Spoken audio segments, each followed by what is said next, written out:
welcome back to He's a Giant, a pod about the motherfucking New York Knicks and the Giants. Go New York, go New York, go. Let's go, baby. Let's get the Knicks fans all in here. Go tell them to come join. They're celebrating. The Knicks are up 2-0 on those bitches from Boston.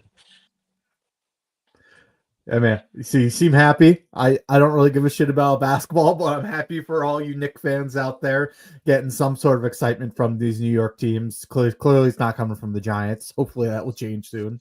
That's changing very soon.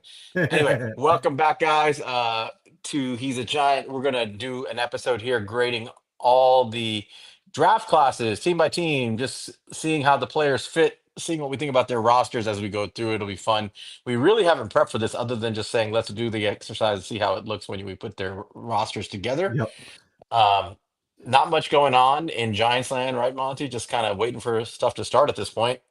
Yeah, I mean the only thing was there was some Gabe Davis discourse today.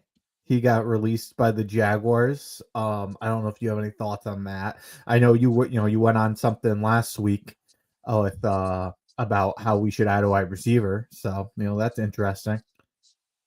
Yeah, I mean, we were talking about adding a wide receiver target to this room, and I think you and I both discussed like something I brought up a lot, and I know not everybody has the same view, but I don't think Malik Neighbors gets enough slot targets I for the agree. type of player he is. It's not about being a number one; it's about what he excelled at in college. 55% of the snaps were in the slot.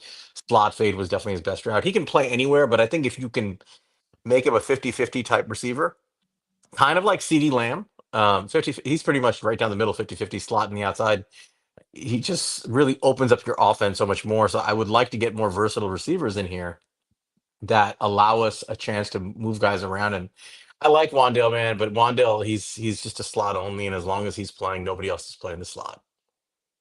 Yeah, man. I mean, like, there's guys in the NFL who can get a good percentage in the slot. I mean, Brandon Ayuk is a guy who does that. Justin Jefferson's a guy who does that. AJ Brown's a guy who does that. The more you can, move these CD Lamb, the more you can move these guys around. Who have that versatility. Give them free releases and things like that. The more creative your offense is, and more you can just you know, basically scheme up for yards. Yeah. What do you think? Well, let's talk about Gabe Davis real quick because that was like the big discussion. Um, so give me your thoughts. I mean, he gets cut by the Jaguars today. I don't think, he basically would cost nothing to come here. I think they still owe him some money. I'll have to check on that. But what do you think about the Gabe Davis idea to the Giants? Obviously connected to Joe Shane, who had a lot of good things to say about him in 2023 when he's talking about him being drafted by the Bills. Connected to Brian Dable. Give me your thoughts on Davis. Yeah, I mean, when he was coming out of Buffalo, I really wasn't that interested in him because I thought he was vastly overrated by, playing with one of the best quarterbacks in the NFL and was kind of a really streaky player. But I think that year in Jacksonville clearly brought down his stock a lot. I mean, he got cut and they took a $20 million dead cap hit doing it. Um, I don't think he's going to be expensive. I think this guy you're looking, at most like what we paid like Paris Campbell around like 4.5 million. I think it's probably going to be cheaper than that. I don't. It wouldn't totally surprise me if it was even a vet minimum, but I think it'll probably be more in like 2 to 3 million. But we'll see. Um, I think it would be a good ad. It would be a guy who would, immediately, know Brian Dable's system, which would help him. You saw how much that helped with Isaiah Hodgins when he came in here, helped him make an immediate impact. And we talked about getting an X wide receiver. Gabe Davis is 6'2", 225. This is a guy who has a true X body. He's a guy who gets a lot of like 20 plus yard plays. He gets those explosive plays. That's something that we need to add to his offense and something that would be good for Russell Wilson. And I know I was listening to Big Blue Banner today. I know Nick and Dan were kind of talking about how they've heard good things about from Buffalo guys about his blocking. So having a big bodied blocking wide receiver who can help, that's definitely another positive of it. Again, I don't think it's like this huge priority, but if the price is right, I do think it makes a lot of sense for a lot of the reasons we talked about last week. Yeah, I mean, I think just the prototype makes sense, right? A bigger receiver who can play on the outside. He does split snaps a little bit. I was looking at his stats, and he does move around on the offense. I mean, at least in Buffalo, they had him do that a little bit more. So it's kind of an interesting ad, and I think Brian Dable, if anybody, would probably know how to better utilize his talent. So, the bullish way to look at this is he's sort of a limited receiver, but if there's anybody that knew how to get something out of him, it was Dable. Now, obviously, he had Josh Allen, and that's sort of the big part of that story. And you don't have Josh Allen, but I'm not the biggest Gabe Davis guy. I actually think Darius Slayton is a better version of Gabe Davis, and probably a more reliable version of Gabe Davis. Hmm. But he is more, I think he offers something where at least he can sit on the outside and allows neighbors to go to the slot and be a productive wide receiver on the outside. He's 6'3", 225. He can be an X receiver on the outside. I'm looking at his snaps here. He had 80% of his snaps were wide and 19% in the slot. So obviously almost all wide, but he does some slot reps. And I think when you start adding up, like if you had a committee type system where you move guys around, his ability to play on the outside is valuable for this roster Yeah. if they decide to go get him. And I assume when you're saying like he's similar to Darius Slayton, you mean that in the sense of like he's the guy. He's like most of his catches come in those big like 20+ yard plays, Yeah, similar to Slayton. Yeah, I agree with yeah. you. And, and They're obviously different body types and things like that, but I agree.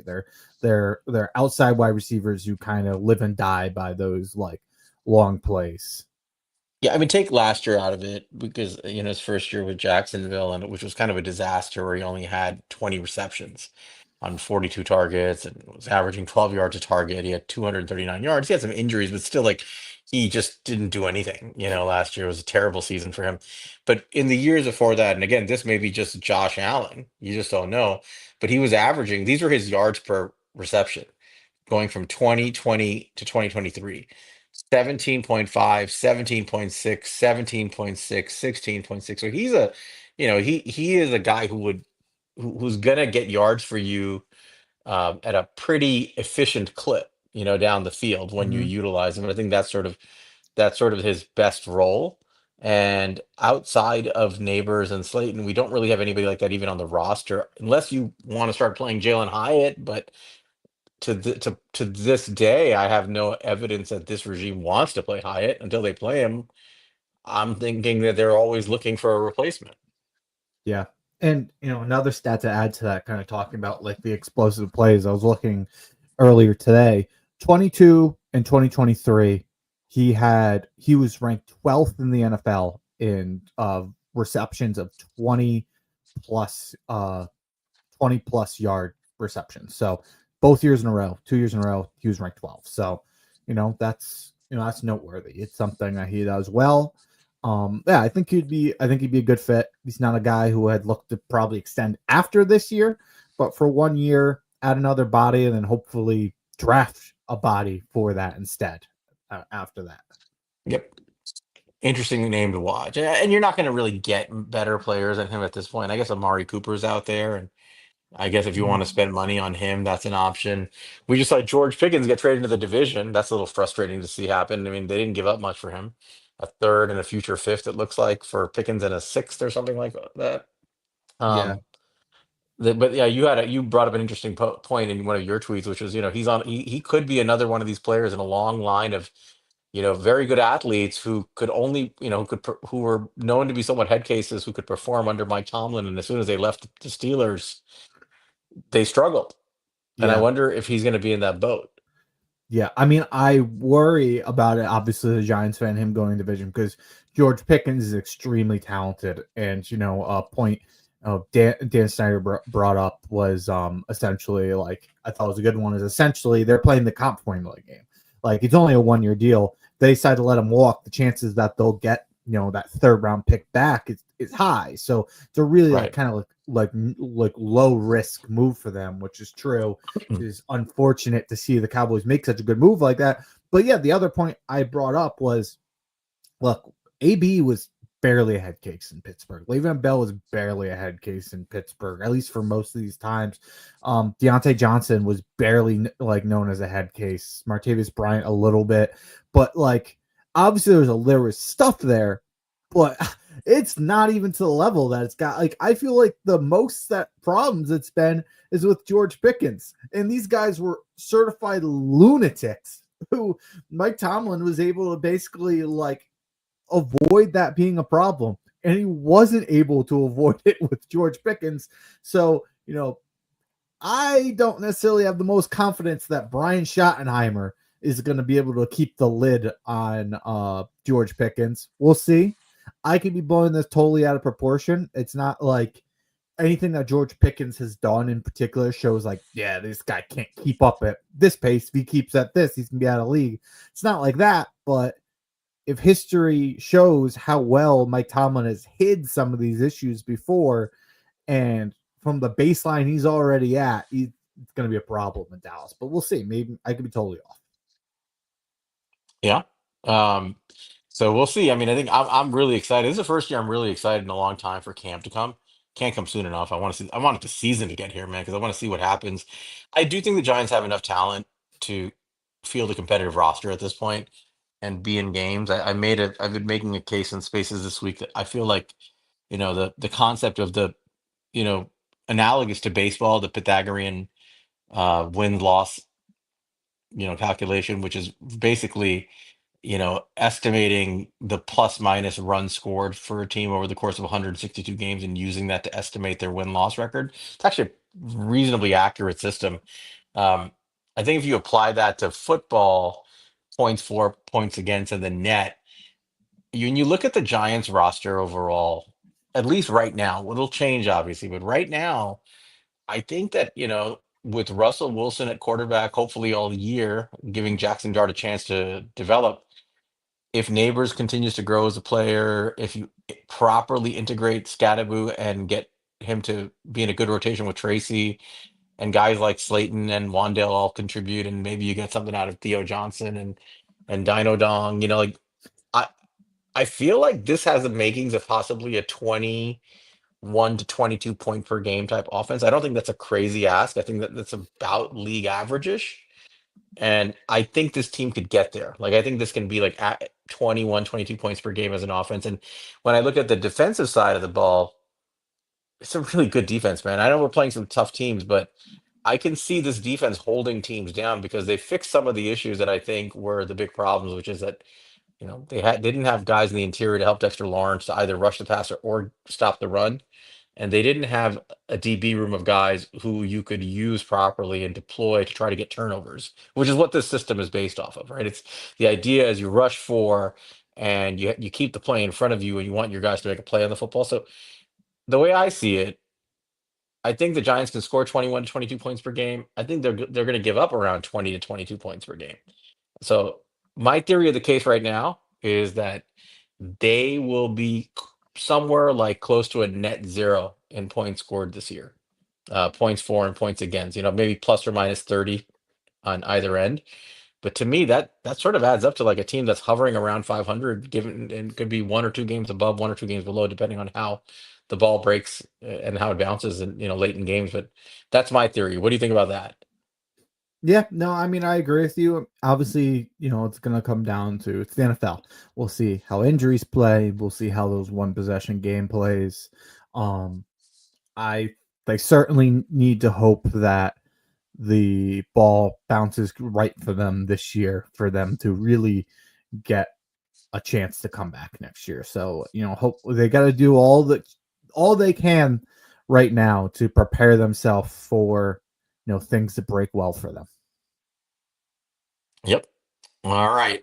We'll see how they do with the rest of this roster construction. We're just getting started with it. But along those lines, we wanted to go over all 32 NFL teams quickly and their draft classes and just sort of talk about how these teams did. So we're just going to go alphabetically and just kind of go team by team to see what they did with what they had and how their depth chart kind of looks now. So who wants to start?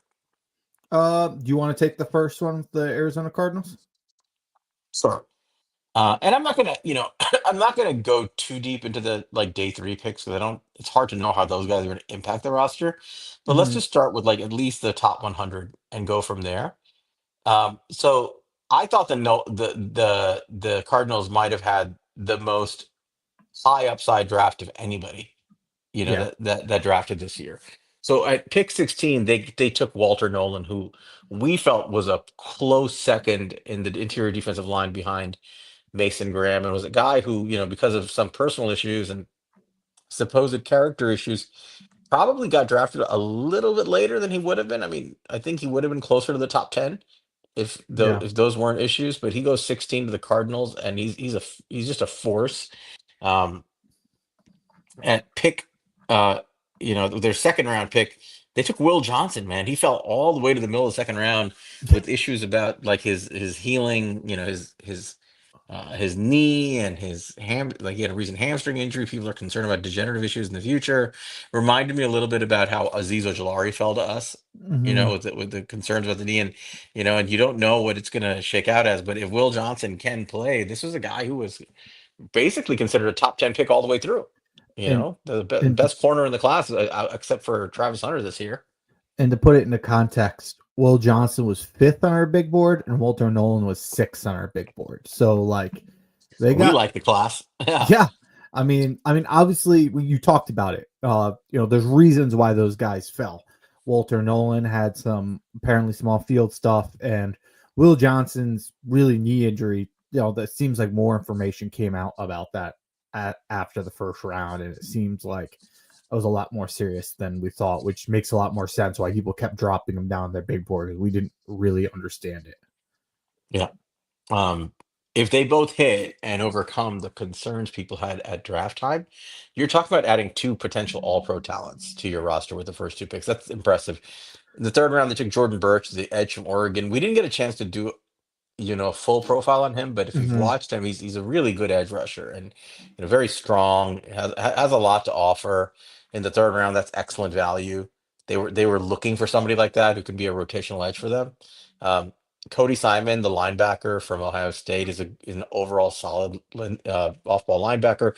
And then they went back to back Ohio State. They picked up Denzel Burke, the cornerback, who a year ago people were saying was a top five cornerback in last year's class. If he had declared, they had a bad year, of course. And then well, not bad, but maybe not as good as he wanted. Goes back, helps his team win the national title, and then his stock fell. But to get him in the fifth round, that's impressive. They took Hayden Connor, the guard from Texas, in the sixth round, and Kitten Crawford, the safety from Nevada. Um, I would say the first five picks, especially if Nolan and Johnson can play at the level that they are able to play at, this is a home run draft. Yeah, this has the potential to be, like a franchise altering draft if Walter Nolan and Will Johnson hit. Jordan Birch, Cody Simon, really more of those two. Denzel Burke's more of a flyer, but if those guys can hit like that, those can be some good those can be starters for you. But the important thing is Walter Nolan and Will Johnson can be, franchise changing players. Yeah, Burt is interesting because they just signed Josh Sweat, and they use Zaven Collins, in that role as well. Rotating into that sort of outside linebacker, edge rusher type duty. And Birch is more of a true edge rusher, but I can just see them rotating these guys as in like weird waves of pass rushers, right? And I Mhm. kind of have a feeling for what they're doing. And you have an interior of Calais Campbell, Dalvin Tomlinson, Darius Robinson, who they drafted last year, and now you have Walter Nolan in the mix there. That's some serious talent on the defensive line front they have. You can see what they're doing. They're trying to develop a very strong D line, kind of like the Giants are. Um, Rotating bodies, pass rushing. I mean, they're putting together something good here, and I think people need to pay attention. They would not shock me if they were one of these surprise teams that kind of is either leading their division or right at the cusp of it most of next year. Waves of pass rushers. Where does that sound familiar? I Philadelphia mean, I didn't even Eagles, mention guys Deontay like Gannon. I didn't even mention BJ Ojolari, Xavier Thomas. I mean, they've Mhm. had guys, famous Giant Benton Whitley's on that team too. Yeah. So they have dudes. they're doing something out there worth paying attention. But that's a good class. Let's go to the next team. Yeah. All right. So we'll jump into the next one. This was a really interesting draft class, a smaller one here, but let's go into it. The Atlanta Falcons, we're just going to go alphabetical order here. Um, they finally addressed their pass rushing issues, man. They went and they got Jalen Walker, which felt like a really good fit there, a really good pick at 15. And then they turned around and they traded a second, their first next year, for a pick 26 and a third round pick this year to go up and get James Pierce Jr. That was an interesting move. So, let's start there. Let's start with the two pass rushers. What do you think of, pairing up Jalen Walker and James Pierce Jr.? So I think a lot of people thought Jalen Walker would either go to Carolina or to the Falcons if he fell, because both teams in that division were looking for edge rushers. Um, I wasn't as high on Jalen Walker as others as a top 10 pick. I'm not a fan of using these undersized tweeners in the top 10, and that's what he is. He's a tweener Mm-hmm. as an off-ball linebacker slash edge rusher. It's hard to call him a full edge at his size because I don't think he can play at edge constantly. He doesn't have the size to do it, but he's fast and he's strong. But it's nitpicking a little bit. But getting him at pick 15, I think, is really good value for the Falcons. They have the kind of room that could use him. And I thought that was a solid pick. I was pretty happy. And then they trade up and they give away their first round pick next year for to take another edge rusher, James Pierce, who, to be honest, like he's a more prototypical edge. He's 6'5", 245. But I mean, I he's a good player, but the idea of giving up your future first round pick to go up and get James Pierce, I mean, I was shaking my head, man. I really was shaking my head when I saw that. Yeah. So to that, they were talking about this a little bit in the athletic pod, and I thought they kind of played it out well, where it's like, look, you got back a third round pick, and so or you trade like so you really traded back from the second round pick to the third round, and then you basically swapped this year's first for next year's first. That's basically what it is. So look, there's a world where if you end up like 16 or higher in next year's draft, it's a fine trade. It's a fine trade. But the reality is, how many times have we seen these trades work out poorly? You think of Denver Broncos going and get Russell Wilson. How'd that play out? Seattle Seahawks going and get Jamal Adams. How did that work out? You see way too often these teams, overestimate where they are. And then, if they're picking top 10 next year, that's a disaster of a trade for them. And so it's all going to come where they pick, but that to me, that was a really, really smart move by the Los Angeles Rams, who still need a success plan to Matthew Stafford and James Pierce. Is that's not a player that is hard to pass up on. That's not a blue chip talent. This is the guy who came with a lot of off the field issues on his own. He had a smaller frame. I think he's a really interesting player. I think he's got like that elite get off. And if he had a little bit more size and he didn't have the red flags, I think this is a guy who, could have been a top 10 pick, but those things exist. They're there. So, yeah, man, I like them going out and addressing their pass rush, but I think they got two kind of like tweeners, and I don't like losing that first round pick next year. I hate it. Um, Anyway, I mean, I think I understand that this is going to be their edge room, but again, you've essentially traded up to maneuver. So you had an edge room of one guy who's just a kind of he's a good edge rusher, but he not good against the run, by the way. James Pierce struggles against the run. Um, and you're also getting a guy who's undersized. Um, and I don't know, man. I like what the Falcons did last year too. I mean, I like taking Michael Penix. I was a big Penix guy, but you the rest of this class, like they had three more picks after this, and they took Xavier Watts at the third round, who we love, Love that great pick. safety. And they took Billy Bowman in the fourth, really good safety. The back to back, they hit safety. And I mean, just from value, that's great, right? But here's the thing: where are you playing all these guys? Because you know who they have on their team? Freaking Jesse Bates, right? Like one of the best safeties in the NFL. Mhm. And like so I guess you're planning on rotating guys. I just didn't understand like some of this. You know what you didn't add in the draft?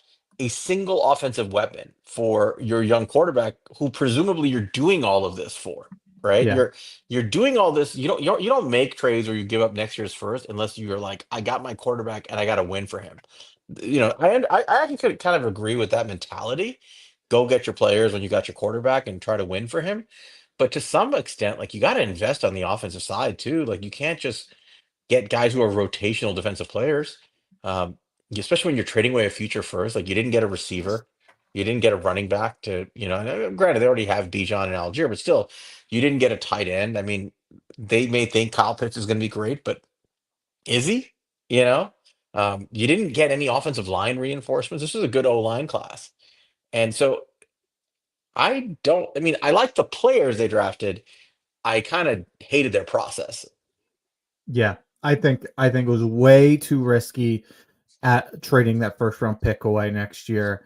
I didn't think that they built a well-rounded edge room. I thought they added speed and juice and pass rush ability, but it's coming at the expense of, you know, run stopping or like, having true edge rushers for every down. And that but I will say Xavier Watts, after giving away that second round pick, I mean, to me, Xavier Watts was pick 32 in the third round. That Yeah, guy, he was our number one safety.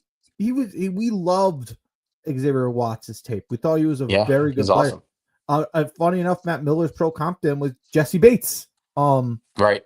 so I really did like that signing a lot, or I that mean, draft pick a Bates and lot. Watts is an insane duo as safeties in the middle of the field. I have to admit that's pretty scary.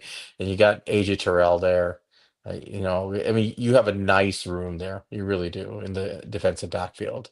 But yeah, as much as Billy Bowman was a good pick, I'm sure there was other players you could have got there that could have helped. Your young quarterback. You got Jack Nelson, seventh round pick. It's a developmental guy. Overall, we should talk about what our grade is for Arizona. We forgot to do that, but for Oh, Atlanta, yeah. Go ahead. I would probably give them. Man, I'd probably give them a C plus. Yeah, I think if they have a really good year and that first round pick ends up being higher, I could certainly go back to this and being like, no, this was a good draft class. That was the right that they made a smart choice. They bet on themselves and it was right.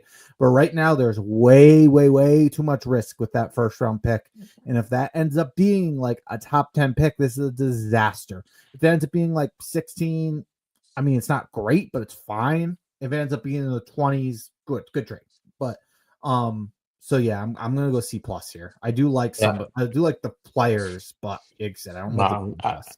I'm giving them a C plus too, and I mean I can see the vision a little bit because last year they did invest in the bigger body D linemen. So don't get me wrong, it's not like they haven't been doing it. They took Rukaroro, they took Braylon Trice, they took Zach Harrison. So they did invest in those bigger body D linemen and edge rushers last year, and maybe they have a plan to rotate these guys, or I'm sure they do, of getting like the heavier guys in there to stop the run and bull rush, and you have these speed guys in and they might have a very clear vision. I mean, Raheem Morris is a defensive coach, so he Yep. has an idea of what he's doing. So I don't want to I don't want to completely poo-poo this because there somewhere in all that talent they've acquired the last 2 years, there is the makings of a really fast, powerful, excellent defense. And I can see that being something Raheem Morris wants with rotational people who do different things. There's some I special traits these guys bring. They do, and they're all specialists to some degree. When Mm. you look at them, there's a lot of specialists on this team, and maybe that's the plan, right? Is to rotate specialists doing different things in different situations and play situational football all the way through, and it might work. When you got a guy like Michael Penix, if you can keep putting up points with him, maybe that's the way you want to play and it can win. So this is a to be determined more than anything, but just at face value right now, for the value they gave up to get these guys with next year's first involved, I would give it a C plus also. For the Cardinals, really quick, I'm giving them an A minus. And the That's only reason fair. I'm giving them a minus is because I think, you know, if they miss on Will Johnson because of the injury risk that kept him out of the first round, and Walter Nolan's character concerns do show up, the worst case scenario is like a disaster Yeah, where both guys are just non-contributors despite their talent. So I have to hedge it a little bit, but I love their approach. that was my exact thought. Was that I mean, this could be a total disaster of a draft class. You look back and look, well, we didn't hit on anybody, but man, these are guys I'd swing on. These are guys I would take a chance on every day of the week where they took them. I love what they did. They took a risk, but I love the calculated risk they took. Yep.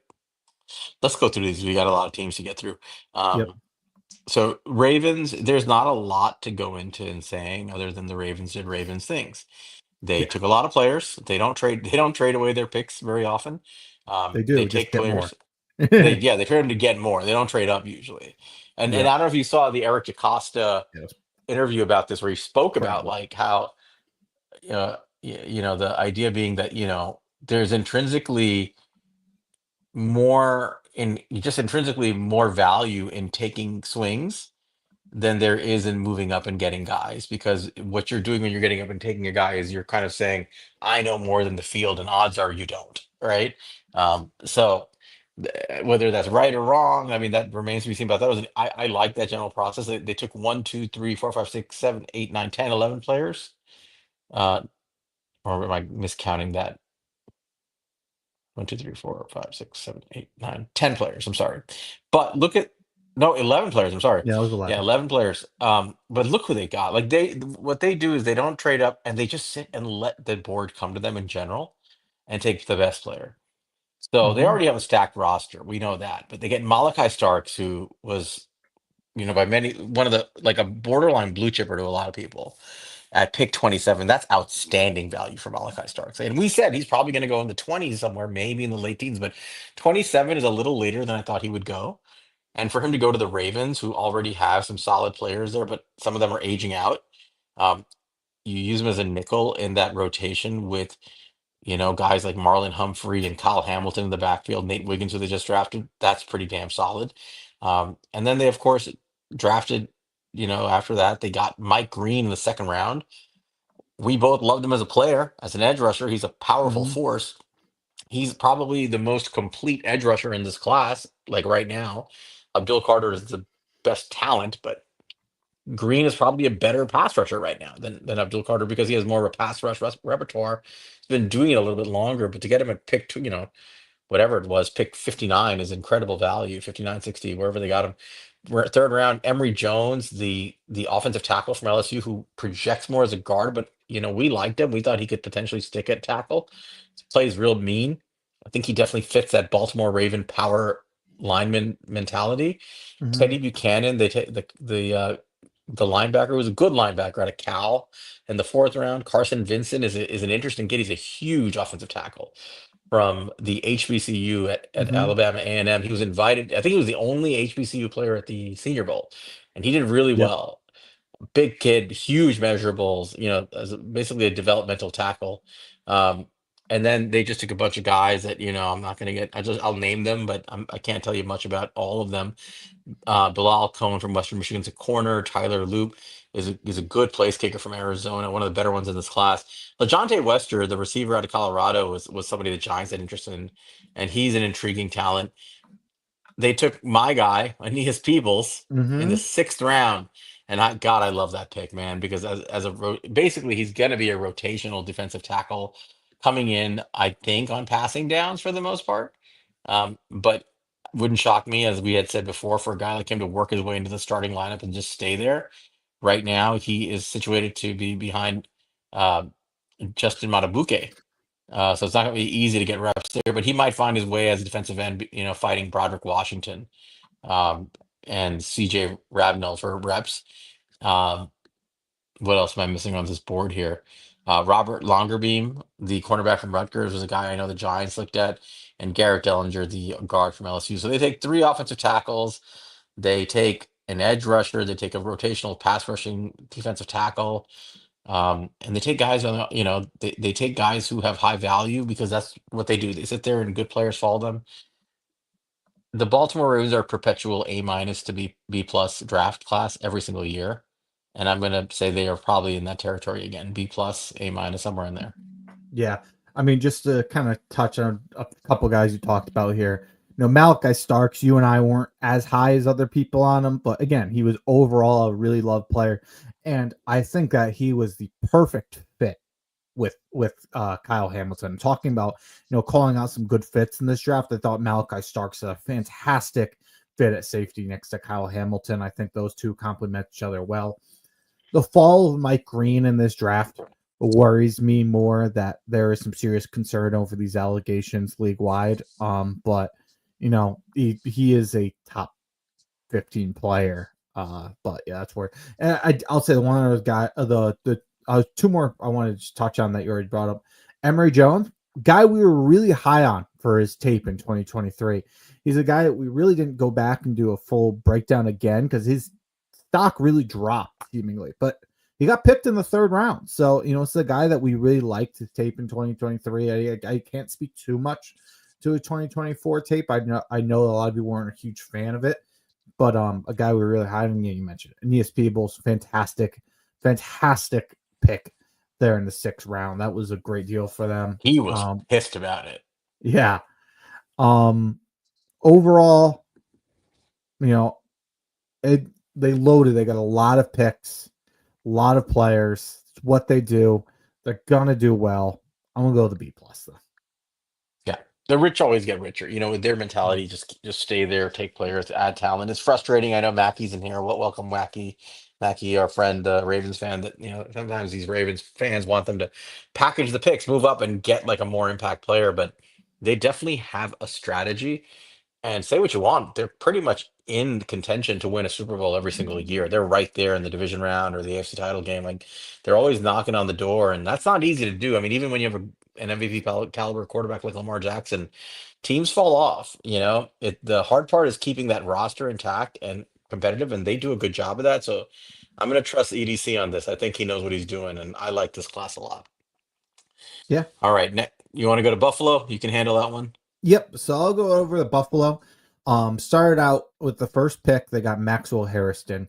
That was a guy that we really liked, and I think is going to be a really good fit there. Really, really athletic corner who I think can be a day one starter for them.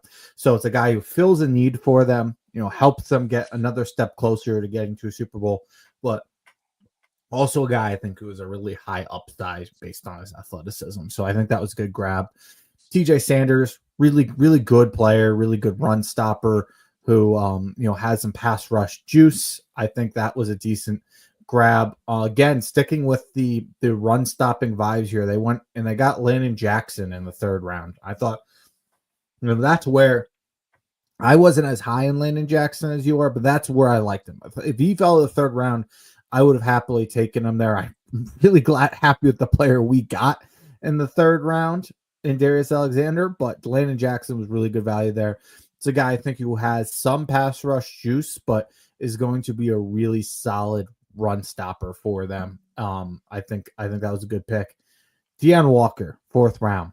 Guy you and I were not high on at all, and we have not been high on from the very beginning. But at the end of the day, this is the Planet Theory guy.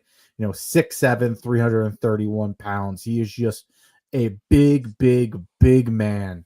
And they're going to try to see what they can do with that. A little higher, and I would have been comfortable doing it, but I understand the pick. They got Jordan Hancock, cornerback from Ohio State, Jackson Hawes, tight end from Georgia Tech, Dorian Strong, cornerback from Virginia Tech.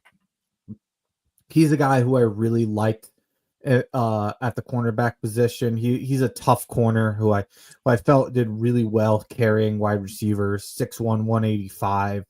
So another guy to add to that room, Chase Lunt, offensive tackle out of UConn, and Caden Prather's, big body wide receiver, 6'4", 204 pounds, out of Maryland. Overall, they got some good players. I really kind of liked what they did early. They really, went to kind of build this defense back up. They added some necessary picks at cornerback. They added some juice to the D line, especially some good run stoppers. Overall, I thought it was a good draft. I think I'm gonna go with another B plus here. How do you think of this draft? Yeah, I mean the Bills did what the Bills do. They draft defensive linemen and they load up there, and you can't fault them for it. They needed a corner. I think they got a great one in Hairston. We both loved him. But then they go DT edge DT, back to back to back. I don't love Deion Walker, but I understand the swing on the upside of the fourth round. But I do like Landon Jackson a lot. TJ Sanders is a bull rushing three tech who can two gap, one single gap, really good football player. Like they're just reloading their D line, and that's how they stay competitive. So I'm going to give it a B plus. Um, so it's a good draft. This is their formula for staying competitive, right? They load up the D line, and they have Josh Allen put up a lot of points. That's their formula. Yep. All right, let's go to the next team, which is the Carolina Panthers. This is a really interesting one. Really Mhm. interesting. So the Panthers had three, six, seven, eight picks, it looks like. Um, and I gotta be honest, like I was impressed with a lot of the way they handled this, but right Demo, away, pick eight, huh? Demo, Dan Morgan. Yeah, Demo and Joe Shane got some brains this offseason. Uh, with the eighth overall pick, they go Ted McMillan, the big receiver out of Arizona. People argued and debated where he should go, but there was no doubt about his production in college and his talent. He's huge. He's 6'4", bordering around 6'5", massive wingspan, wins with the wingspan. He's just a big target for a small quarterback, and he showed that with Noah Fafita. And Bryce Young is going to be in a similar. He's not as small as Noah Fafita, but he's a smaller quarterback. Having a big target like that probably helps. And I think this is basically the organizations and the owners specifically, pushing their chips in on Bryce Young, which is the right thing to do. He's going into year three, and I like that pick. Um, they in the second round take Nick Scourton, who we both like, edge rusher from A&M, a big, powerful edge. He's a good football player, and they add him to their room. They did need some help on defense, especially at the edge position after trading Burns. Then they take Princely Umamania, another edge rusher from Ole Miss. I like this. So the Scourton Princely combo is one I actually like. I do like how Right. those guys complement each other. Right. So for those who don't know, Scourton's a bigger hand in the dirt type edge. He can play stand up too, but he's a powerful kid. I think he came in around 270 at the combine. Rumor has it he played a little heavier, like 280-ish, but Yeah, he's I a think he big thinned edge. down to run better. Right. He's a bigger kid. He's strong and he's big and he plays like a big power edge and he has some pass rush moves. Um, and Princely is the opposite, right? He's your classical bend speed outside rush guy. He's not going to overpower a lot of people, but he's going to be really good with his first step quickness. They complement each other well and they really round out their edge room very nicely. When you look at that Panthers edge room now, like that front line, you got Derek Brown at defensive end, Bobby Brown, and they signed Tershawn Wharton from where was he? The Chargers this year, or maybe no, he was actually on the Chiefs. Um, and then you're rotating guys like Scourton, Jadavian Clowney's still on this team, Princely. It's an interesting group of players they're bringing in. So I like what they're doing. Um, and then the rest of their draft class, they take Trevor Etienne, the running back out of Georgia.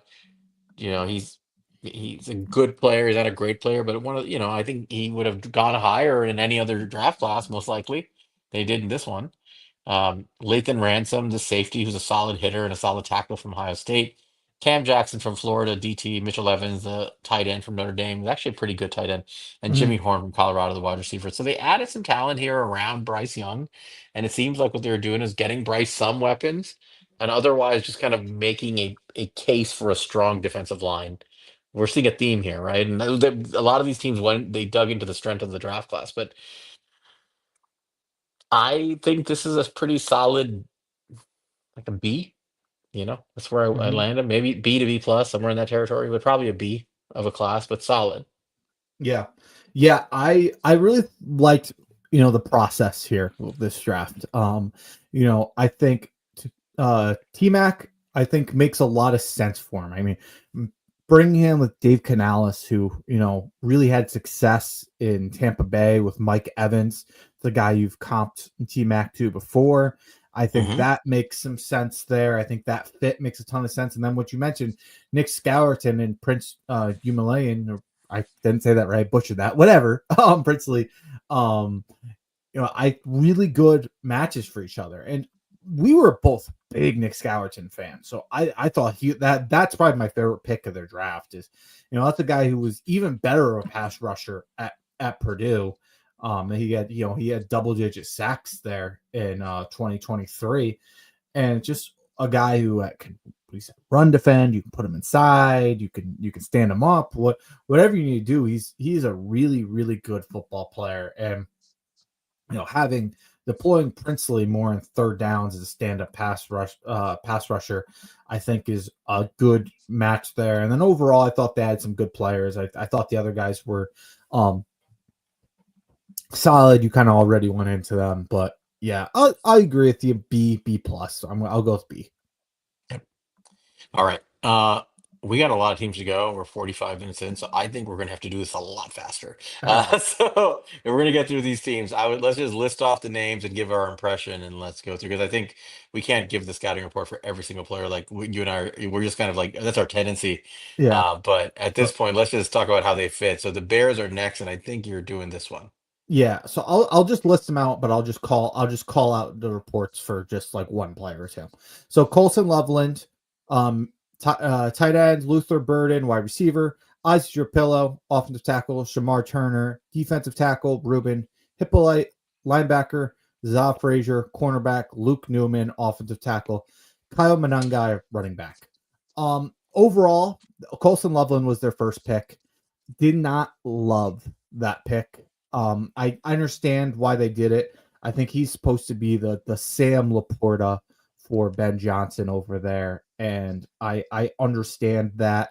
I was not super high in Loveland, and just taking tight ends in the first round, unless they're special, does concern me. Nonetheless, taking one top 10.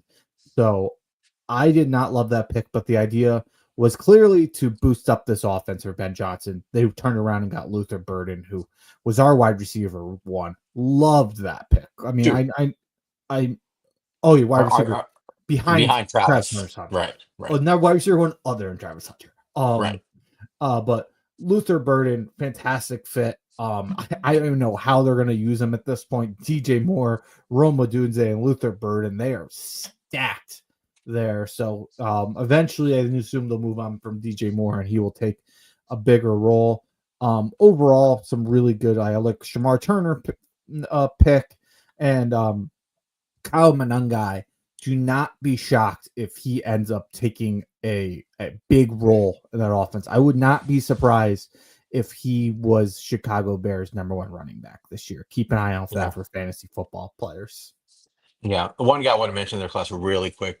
Zoff Frazier, the kick from the cornerback from UTSA, was sort of this year's Tariq Woolen. Also went to UTSA, That's cool. just under 6'3", 186, 30, nearly 33-inch arms, and a 4.36 40. And it was very productive at UTSA. So watch out for that one. Like that's just a sneaky good pick on there, and they have a good defense, but that's a swing for the fences kind of athlete that they took at corner. I like it. So yeah, I would agree with your grade there. Let's go to the So, Bengals. I'm so sorry, what? what grade? Yeah, what are we grading him? I'm giving them a B, solid B. I can't give them a B plus here because I think the first round pick, like you said, I like Loveland. I don't love what they did with the pick versus what was on the board, but I think B. Yeah, I'm gonna go B minus. I didn't like the Loveland pick. I didn't think I thought Ozzy Trapilla was a little bit of a reach there, and Shamar Turner wasn't a fan. They had 3 second round picks, and Luther Burden was really the only one that I felt was truly worth a second round pick. So I'm gonna go B minus. I think they got good football players, but I think for all the picks they had in the top like 50, I don't think they got enough value back. That's fair. Maybe I should change to a B minus. I agree. I think when you look at the board, it's solid, but it's nothing too special. and Hmm. they had a lot of capital. All right, let's go to the Bengals. The Bengals used one, two, three, four, five, six picks. Um, and I'll read off the names to you. Shamar Stewart in the first round of pick 17, the edge rusher from South Carolina. They needed somebody. Demetrius Knight, the linebacker from South Carolina. Um, I said Shamar Stewart from A&M, I meant, not South Carolina. Demetrius Knight from South Carolina. Dylan Fairchild, the guard from Georgia. Barrett Carter, the linebacker from Clemson. And then Jalen Rivers, the guard from Miami, who they took right before I think we took Marcus Bowe. Hmm. And Taj Brooks, our guy, Taj Brooks in the sixth round. So the impact ones here are obviously Shamar Stewart, Mister I get pressure, but I don't close and get sacks. That's the story of his life, and we'll see if he gets better than that. I think to me, mid first round was always rich for my blood for Shamar Stewart. Yeah. But I think people like the traits. He's a big kid, and he gets a lot of pressures. So we'll see. And there's the whole issue with Trey Hendrickson going on, and I think they'll end up paying him fully, but there is a bit of a drama. Demetrius Knight was a little bit early again, but I think he's a replacement for Jermaine Pratt, who is probably not going to return to that team. But then they double dip at linebacker and they take Barrett Carter, a guy we both like, but they take him 2 rounds later. Um, Kind of a strange choice. They have two guards in here, and they do like getting guards in those rounds. But the player I love the most that they drafted, honestly, is Taj Brooks. Was their last pick, Hmm. and we both like Taj Brooks. I think he'd be a real impact player for them. I mean, he's a plug and play producer for a good offense already, and I think just like you said with Mananga, I think Brooks is in the same mold. A guy who went late, who I think will be an impact player on a winning team pretty much right away. Even more the Mononga. I mean, this guy I think truly could be like Joe Mixon 2.0 for them. I Right. truly believe that. Very similar prototype. Yeah. I will say I'm yeah, I'm sorry, good. no. The only thing I was going to say was that like my worry with Shamar Turner is he needed to go to a team to me that had a history of developing defensive linemen, and the Bengals are kind of the Stewart? yeah, Shamar Stewart. Sorry, yeah, Yeah. they're kind of the opposite of that. They've had a lot of issues developing the defensive player. That's a big reason.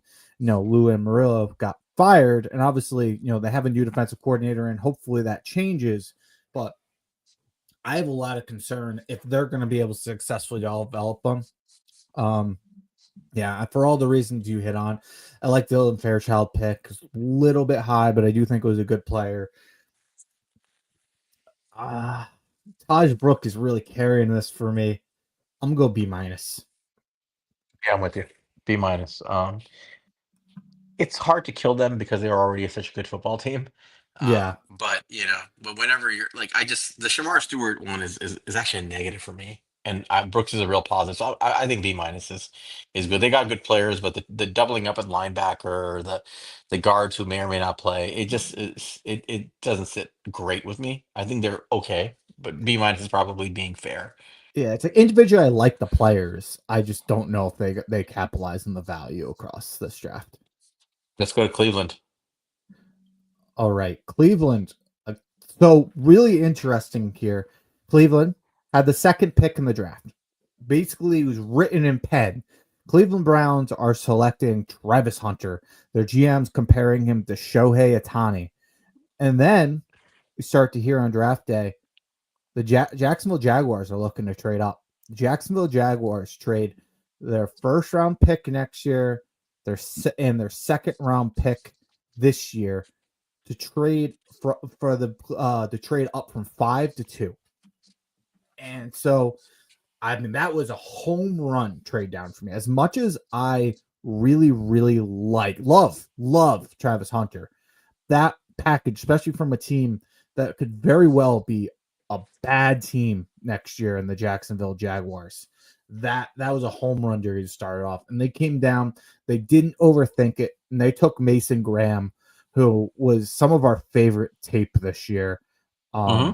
and was actually higher ranked on our big board than Abdul Carter. Like we did not like that's taking positional value and upside and all that stuff out of it. We still both agreed we would take Abdul Carter with that stuff factored in over him, but just purely off our grade.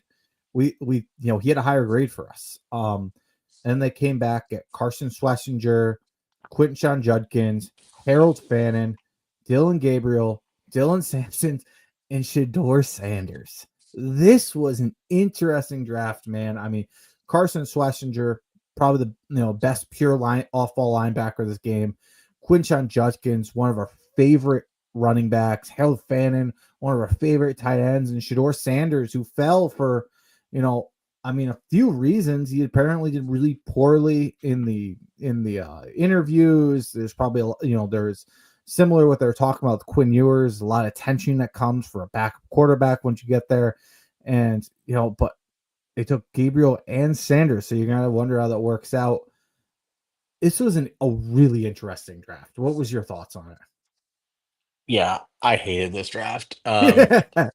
I'll be honest. I mean, like the Shador stuff, I don't want to belabor it. We both liked him, and we didn't know what was going on behind the scenes that apparently made him fall.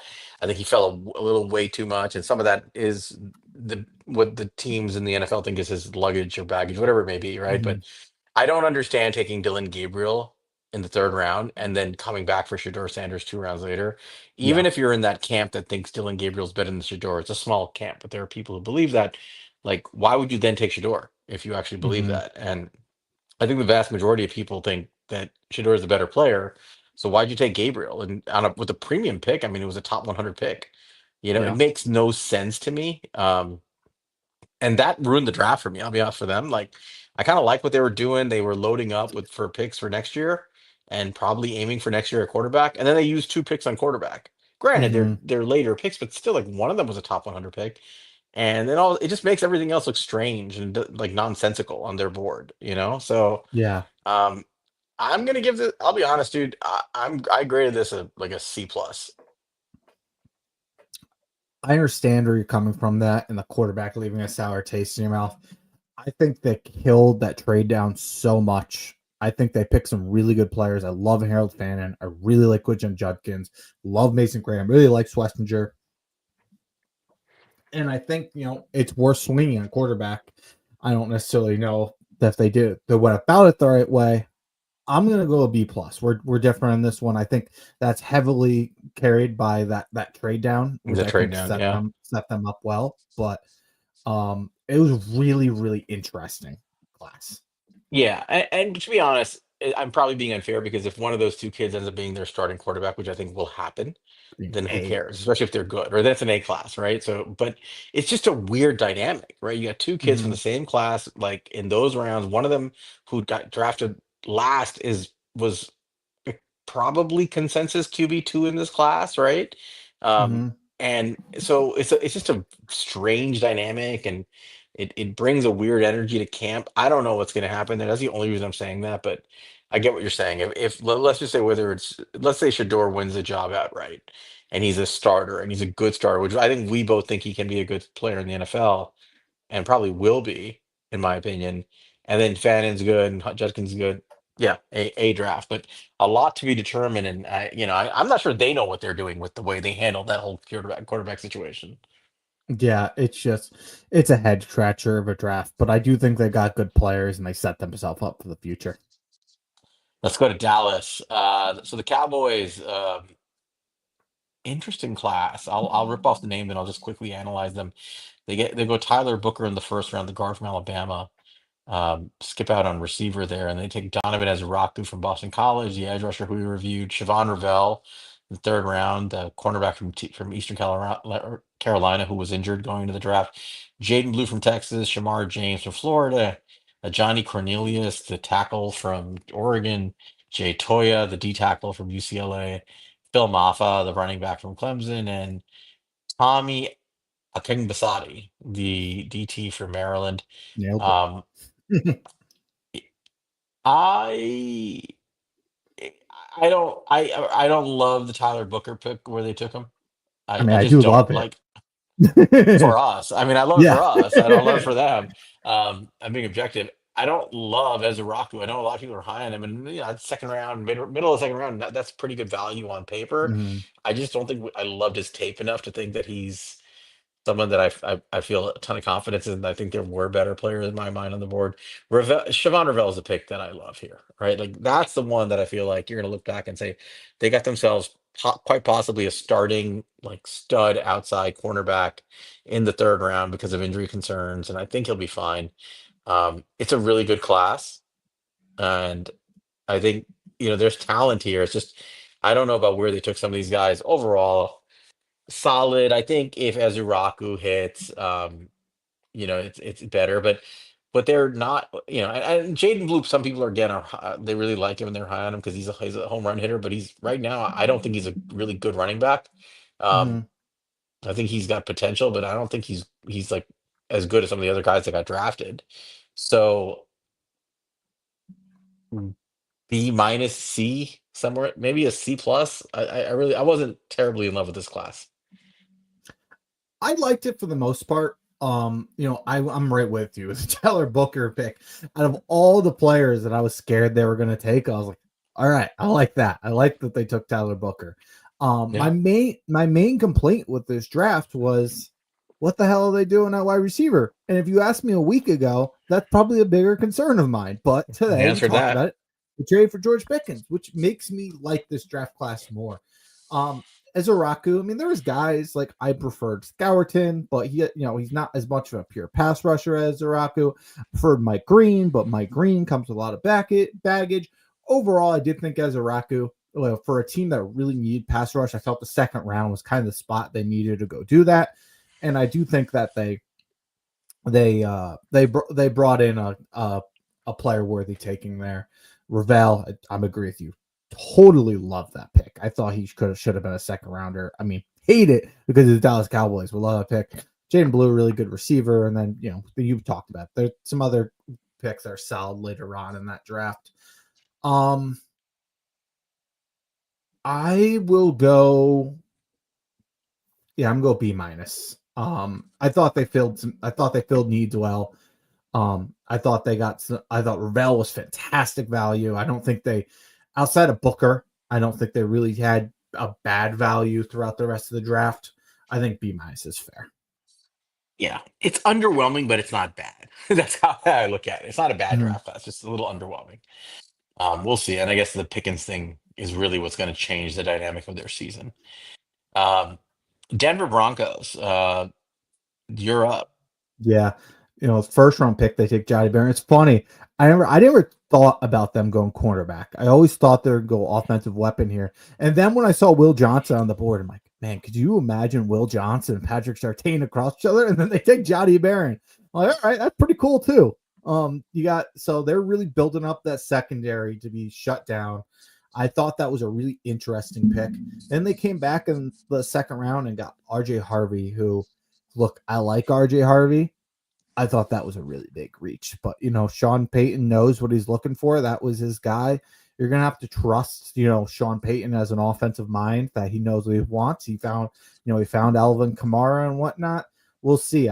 Did think that was a reach though. Pat Bryant, good pick. He can be kind of like a Cortland Sutton successor, I think. Savion Jones, good pass rusher out of LSU. Q Robinson out of Alabama, another like good upside guy who's had some production in Alabama as an edge rusher. Jeremy Crushaw, best punter in this draft, and Caleb Bloner, tight end from Utah. I thought this was an interesting draft. I think they went and got a my guy there in our RJ Harvey, so we'll have to see how that plays out. Um, I thought, Barron's going to help this defense. I'm kind of thinking about it as I say it. I'm going to go B minus. Yeah, B minus. I mean, good players. I see where they fit. I wasn't blown away by anything here. I'm not as big on Jade Barron as others are either. Mm-hmm. I would have much preferred they take the swing on Will Johnson there I agree. It because felt that a I lot think that'd been a further. lot cooler. Yeah. Um, no bad players, nothing spectacular. RJ Harvey's definitely a reach. Where they took him. Is he a good player? Yeah. He probably complements Audric Estime well. Mm-hmm. That's the way to look at it. Um, but yeah, B minus I think is being a little bit generous, but I It can live might with be. that certainly. Yeah. All right, Detroit. Detroit had one, two, three, four, five, six, seven picks. Tyleik Williams, pick 28 in the first round, the run stuffing defensive tackle from Ohio State, one of the better tackles in this class. And then Tate Ratledge, Mr. Mullet and chain running a 4.9 or 4.89 or whatever he ran 40. Awesome, MAGA lineman from Georgia in the second round replaces Kevin Zeitler right off the rip. Um, Isaac Tistea, the wide receiver from Arkansas, I thought this was way too early for him. Yeah. Um, Miles Frazier, the guard from LSU, again, a little whatever. I mean, not super early, but I didn't like him. Ahmed Hassanian from Boise State, the edge. Dan Jackson is Mr. Chartless, your white DB from Georgia. Charlie Hustle, like, um, and then Dominic Lovett, the wide receiver from Georgia. They go Georgia, Georgia. Um, but I was left a little bit underwhelmed here. But I think but bottom line, again, your team as good as the Detroit Lions, what is your goal? Your goal is to make the best impact you can towards your title run in the next year or two. And to that end, I think Tyleik Williams and Tate Ratledge on both sides of the ball are huge additions. Huge additions because those guys are difference makers right off the bat. Tyleik Williams, elite run defender who can plug up the middle of the defense, and Tate Ratledge pretty much does the opposite on the other side of the ball, where he eats up space, pushes guys, athletic, can dominate in the run game. Um, there's not a lot of guys here I love, but the two they take at the top, I think, make this a B+ draft for me. We're gonna be different on this one. For me, Tyleik Williams to me, this whole thing kind of screams reach to me. I like That's fair. Darius Alexander, who we got more in the third round, more than Tyleik Williams, who they got in the Hmm. first round. I think you could say that Tyleik Williams their second, Tate Ratledge was their third, Tesla fourth, Frazier fifth, and just kind of bump everyone down, and I think the draft would make a lot more sense. It almost feels like they were missing a first round pick in this draft. I think Tyler Williams is a good player, but I see him more as like a mid to early second rounder than and granted they took him late first, but I thought there was better players available. I really like Tate Ratledge. I think he could be a good player. I like both these players, but was he a second rounder? I mean, maybe a little bit of a reach again. Tesla feels like a huge reach. I did like Miles Frazier pick. I thought that was a good pick in the fifth, but that was with not having a fourth. I'm gonna go a C here. I I I Wow. think I think they they filled needs and things like that, but I don't think that they built for the future in this draft. I felt like they plugged holes. I mean, I can see it. I just like the trench building here, Mm, with guys who are immediate starters, and impact players. So we'll that's it. see. Yeah. Let's They're a see. smart front office. It could totally make me look dumb on that one.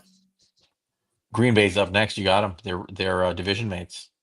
All right. So Green Bay start out and they take Matthew Golden out of Texas, a team that I swore off from putting wide receivers in my mock draft years ago. They have a draft in Green Bay and they finally give the people of Green Bay what they've wanted since 2002 and have given them a wide receiver in the first round, Matthew Golden, the guy who I was very high on. And I saw him late in the process, but I really thought that he fit the prototypical wide receiver in today's NFL. He picked number 2020. He picked number 22, so he's a guaranteed bust, unfortunately. But he really is a great movement ability and can really high point a football. I thought Matthew Gold is an impressive player, and I think he's gonna do good things in Green Bay. Anthony Belton, solid offensive tackle pick. They brought in Savion Williams, wide receiver from TCU. He's an interesting guy. They've done good things with guys like this before. He might be like a juiced up, bigger Randall Cobb to them, like they had at one point. He's guy kind of a do it all Or, player. or Um, Christian Watson. yeah. Baron Sorrell, a solid edge rusher out of Texas. Colin Oliver, he went higher, and I thought that was a guy we brought in for a top 30. Has a ton of juice, but really undersized guy, like an edge slash linebacker. Warren Brinson, defensive tackle, Georgia. Michael Robinson, Tulane, John Williams, offensive tackle, Cincinnati. Um, I'll think about my grade. What do you think of the draft? Um, I see what they're doing. Let's put it that way. I mean, they drafted a lot of receivers, in the 2022 class. That was the class with Watson and Dobbs and all those guys, and they're coming up on contracts, and I don't think they're going to pay those guys. Mhm. Maybe they pay one of them, but I think they're comfortable letting them walk and replacing them with Golden and Stavion Williams. And I see what they're doing. Belton is a developmental tackle I liked a lot in this class. Really did well at the Senior Bowl. Big kid from NC State. They have good tackles, but you can never have enough impact linemen. So Mhm. those three picks, I think, are really, really solid. I think they speak to their plan for the future. They speak to their trenches. B, I'm bordering on B plus with this one. I think the Packers organization knows what they're doing when it comes to drafting and acquiring and stashing talent to prepare themselves for what's coming. Now, keep in mind, they are a they are a publicly owned team. They don't have the cash reserves necessarily that other teams have, like the Eagles, to go cash over cap, when paying Mhm. guys. I think they have to be more fiscally responsible in how they manage their organization. And I do think it's essential for an organization like them to always draft players a year before they hit the market to be ready to let guys hit the market. So it just fits their strategy, and it's a good strategy. Yeah, I'm gonna go with the B. Credit to them for finally taking wide receiver in the first round. I think that was long overdue. And they addressed the trenches. They addressed their wide receiver. I think they should have spent a little bit more on other than one seventh round cornerback at that position. But overall, I thought they were on pretty good players and they filled needs. So I thought it was a solid draft. All right, you're All up. right. Houston Texans. Houston Texans, they had a lot of picks, 3, 6, 9. Um, They go, I mean, right off the bat, the theme of this was take the Iowa State wide receivers because they took Yeah. both of them. They took Jaden Higgins in the first round, who we both didn't love, but I think he was held back a little bit by his offense and his quarterback play. But Mhm. a solid X receiver and a good player in the first round. And I'm sorry, the second pick of the second round because they traded back with the Giants. And then they take Arante Ursary, the tackle out of Minnesota, who I think they needed to bring in a talented tackle. He is a talented lineman. I don't know if he's going to stick a tackle in the NFL, but he could. So they take him in the second. He probably got overdrafted a little bit here, but I think they really needed to take someone. But then they go back to Iowa State and taking the other receiver, Jalen Noel, who I think was the better receiver. Um, Agreed. and they get both of them in here, which is, like this is like out of the Rams playbook, right? Get two guys who play together and put them on that side of the football and see what happens. And, I think these are two receivers who know how to work route concepts off each other. I think that really is a smart play. And that's the theme here. And that Woody Marks they traded up for actually from USC, the running back, and they picked up Jalen Smith from USC, also the cornerback. Jalen Reed, the safety from Penn State. Graham Mertz is an interesting court pick, the quarterback who got benched this year from Florida.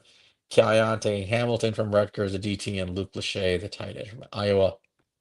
All in all, it's hard for me to be upset about them getting what they think is a starting lineman and the two wide receivers from the same team. So I'm giving it a B plus. I mean, a little bit different again. I just didn't like the players they took at the end of the day. That's kind of it's going to hurt them my grades, but I know other people are kind of higher on Jaden Higgins than you and I are. I see Jaden Higgins more as a big slot. I don't think he's going to be a true X in the NFL. We'll see. He has the size, but I think he's more, which is why I'm not a huge fan of Jaden Higgins. I wasn't as high on Ursary as some other people. I didn't think it was a bad pick, but it was way higher than I would have had him on big board. Jalen Noel was a fantastic pick. I love that pick in the third. I liked him more than I liked Higgins. I thought that was a I agree. fantastic value. That was the best pick of the draft. Woody Marks was a reach. I mean, there's so many good running backs in this draft. I don't know how you took Woody Marks in the fourth. Um, Luke Lachey, can't go wrong with a Iowa tight end. Let's be real. But they trade down, they picked up capital. Got to respect that. They have a third round pick next year. That certainly helps. Um, because of the trade down, I'm gonna go C plus, but I didn't think it was a good draft. The only pick I really liked was Jalen Noel. Yeah, I actually I'm higher, obviously, and to me, it's all about the route concept familiarity between the two receivers. Mm-hmm. And I think that's actually a big deal. Nobody's really talking about it, but part of what made Higgins good was I think that he and Noel fed off each other a lot. You know, and Yeah, that right off the bat they know how to work together. I think it's a good plan. We'll see how it plays out, but I liked it definitely a little bit more than you did.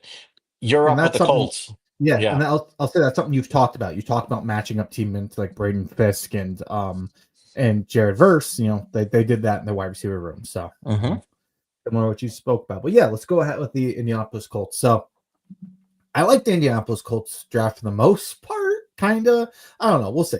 So Tyler Warren, the first pick, I thought that was really who they seemingly wanted to get. There were talks about them trading up, and they were able to sit and pick and take Tyler Warren. I preferred Tyler Warren to Colson Loveland. Again, I don't love tight end in the first round, but I thought Tyler Warren to do it all tight end. I think he fits what you look for. He's a guy who can block. He's a guy who can get yards after catch. He has good hands. I think he's a good football player. Was really productive and a big reason Penn State was so successful this year. JT Tuimoloau, really good, just solid edge too. Good run stopper, can give you some production. I think he's a high floor, low ceiling guy. Justin Wally from Minnesota, Jalen Travis, offensive tackle from Iowa State, DJ Giddens, running back from Kansas State. I thought that he's one of the many running backs in this draft who was worth taking a swing on. Added him to a room with Jonathan Taylor, Riley Leonard. They added another former Daniel Jones. Credit to them. Um, Tim Smith, Yeah. Alabama's season pick, and Hunter Wohler was one of my sleeper safety picks. I think he could contribute to that defense. What I'll think my grade. What do you think? Um, So they have like three versions of Daniel Jones variants now on their team, which is interesting. That's sort of the take home. I can't stop thinking about that coming out of this class. Yeah. But Warren was like the guy they always wanted. It's pretty clear they wanted like that athletic tight end. Tuimoloau he's a good run stopping like power edge. I think he'll be a Mm-hmm. better pro than Jack Sawyer personally.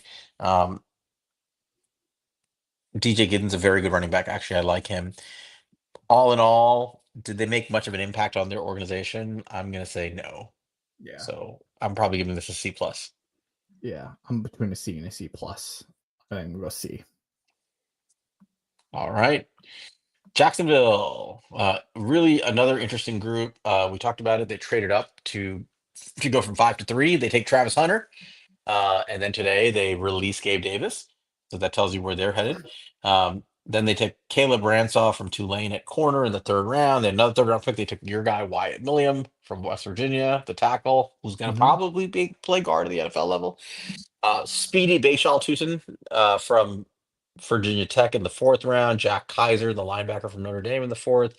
And then Jalen McLeod, Rayon Lane, Jonah Monheim was a great pick for them out of Mm-hmm. USC in the seventh round, and LaQuint Allen, the running back out of Syracuse, another good player, underrated good player. Um, I actually really like what the Jags did here. Um, really, I mean, number one, you got the best player in the draft in Travis Hunter.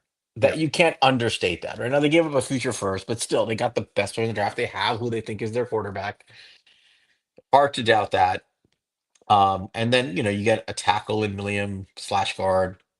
Ransaw's a good corner. Tootin and Tootin and LaQuint Allen are an interesting combination at running back, and I think that's what they're doing. They're bringing them in to be a combo. Um, but the player I love in this class, outside of Travis Hunter, is actually Jonah Monheim. This one, Mm-hmm. I was banging the table for the Giants to get this guy at the end of the draft. Jonah Monheim is a kid who has played all five positions on the offensive line. He's a really good center.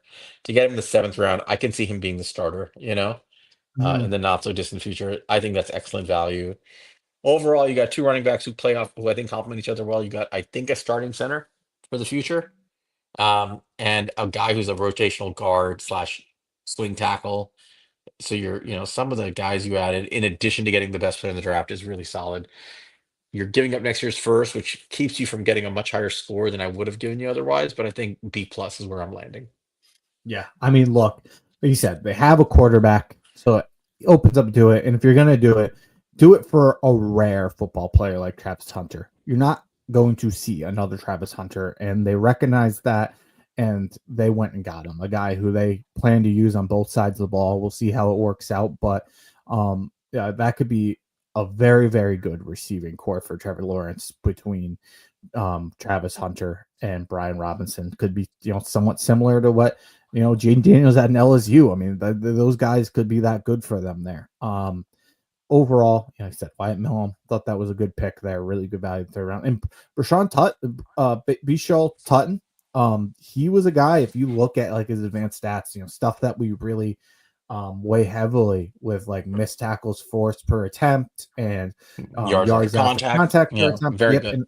and like top tier, like if you take Ashton Genty, who's a freak, unprecedented numbers, he's right there. Him, Cam Scadaboo, and then he had the athletic numbers to match where he can really have those explosive plays. I think he could end up being he could be what they thought ETN was, to be honest. Like he's a really good pick for them. Uh Overall, I agree with you. I'm gonna go a B plus because I can't give them full credit because they lost a first round pick next year. Yep, holds you back. All Mhm. right, why don't you grab KC? They're next. Yep. So Kansas City, they with their first pick, they went Josh Simmons. We talked about this in our mock draft. It really felt like they had to go get offensive tackle. They even were able to trade down one spot with the Philadelphia Eagles to do it. It's a nice little free pick there. They got Omar Norman Lott, the second pick out of Tennessee. I was really grateful that they didn't take Darius Alexander. So thank you, Kansas City. But Omar Norman Lott, really good player, really good pass rush upside out of him. That was certainly still a good pick. Ashton Jalot from Louisville. He's a guy who a lot of people like. I think he was a little higher than I thought he was going to go, but I think he could be a good edge rusher, especially matching him up in a team that knows how to use these guys. I think that's a good fit for him. Noah Williams, another guy I really liked. 6 foot 200. He just feels like a guy that, again, Kansas City knows the prototype they look for in defense. I think he's a guy who can fit the type of corners they look for. I think a really good pick again. Jalen Royals, that might have been the steal of the draft, getting him at the end of the fourth round. Really, really good player. He had the tied for the fastest 10-yard split of this draft. Really productive football player. Good tape. Jeffrey Bessa and Rashard Smith, again, great value. A guy who can be a slot wide receiver, a guy who can give you a fast, bursty running back. Really, really like this draft all across the board as I'm going through it. It's one of my favorite drafts, honestly. Here, Rich gets richer. I'm going to give this an A. Yeah, I agree with you. This is an A draft class. I mean, they had to take Simmons or somebody, a tackle. And I think Omar Norman Lott has so much upside as a pass rushing DT that you have to like that pick. But where they do well always is right in the middle of the draft. And I think these next three picks, like you mentioned, they nailed it. Ashton Mm-hmm. Gillette's a good player. He's a He little is. is undervalued, really good edge rusher.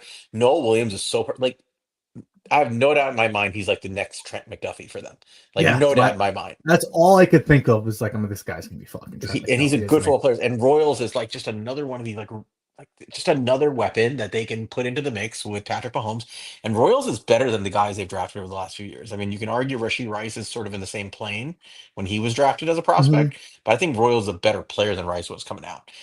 So I got him in the late fourth. right, they nailed it. Hey, just the good GMs do good GM things. Mm-hmm. And man, I wouldn't be. Rashard Smith was the guy I was hoping the Giants would get. I'm like, hell, man, you could really get Earth, Wind, and Fire at that last guy and use him as a slot. And credit to Kansas City getting that pick. Yep. All right, let's keep it pushing. Chargers next, same division. 22nd overall, they take Omarion Hampton, running back from North Carolina. Very Jim Harbaugh like pick right there. Trey Harris, the wide receiver we both love from Ole Miss in the second round. Jamari Caldwell, the big fat kid from Oregon in the middle, is a good run stuffer. Helps your defensive tackles room. Excuse me. Kyle Kennard, it's a good edge from South Carolina, the fourth round. That's good value. Keandre Lambert Smith, the wide receiver from Auburn, who was productive, and then Oronde Gadsden, tight end from Syracuse, really good player. Like this is such a Harbaugh tight end. I was surprised they Mhm. got him where they got him in the fifth round, and then Branson Taylor, R.J. Mickens, the safety from Clemson, and then Bridges, the seventh round safety from Florida. All in all, I mean, here's what this draft comes down to me. Jim Harbaugh is he last year he loaded up his offensive line. He wanted a running back. He brought in Hampton.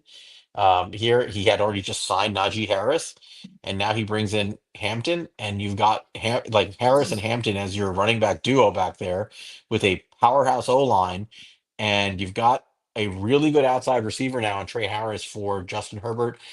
And you also brought in a tight end in Gatson, who I think is really underrated and could be a good target. They're putting together a really good offensive cast around Justin Herbert here. A line, a run game, the right receivers, the right tight ends to try to catch seam balls over the middle, and just loading up on talent on defense in the trenches. Very Jim Harbaugh. Um, A minus for me.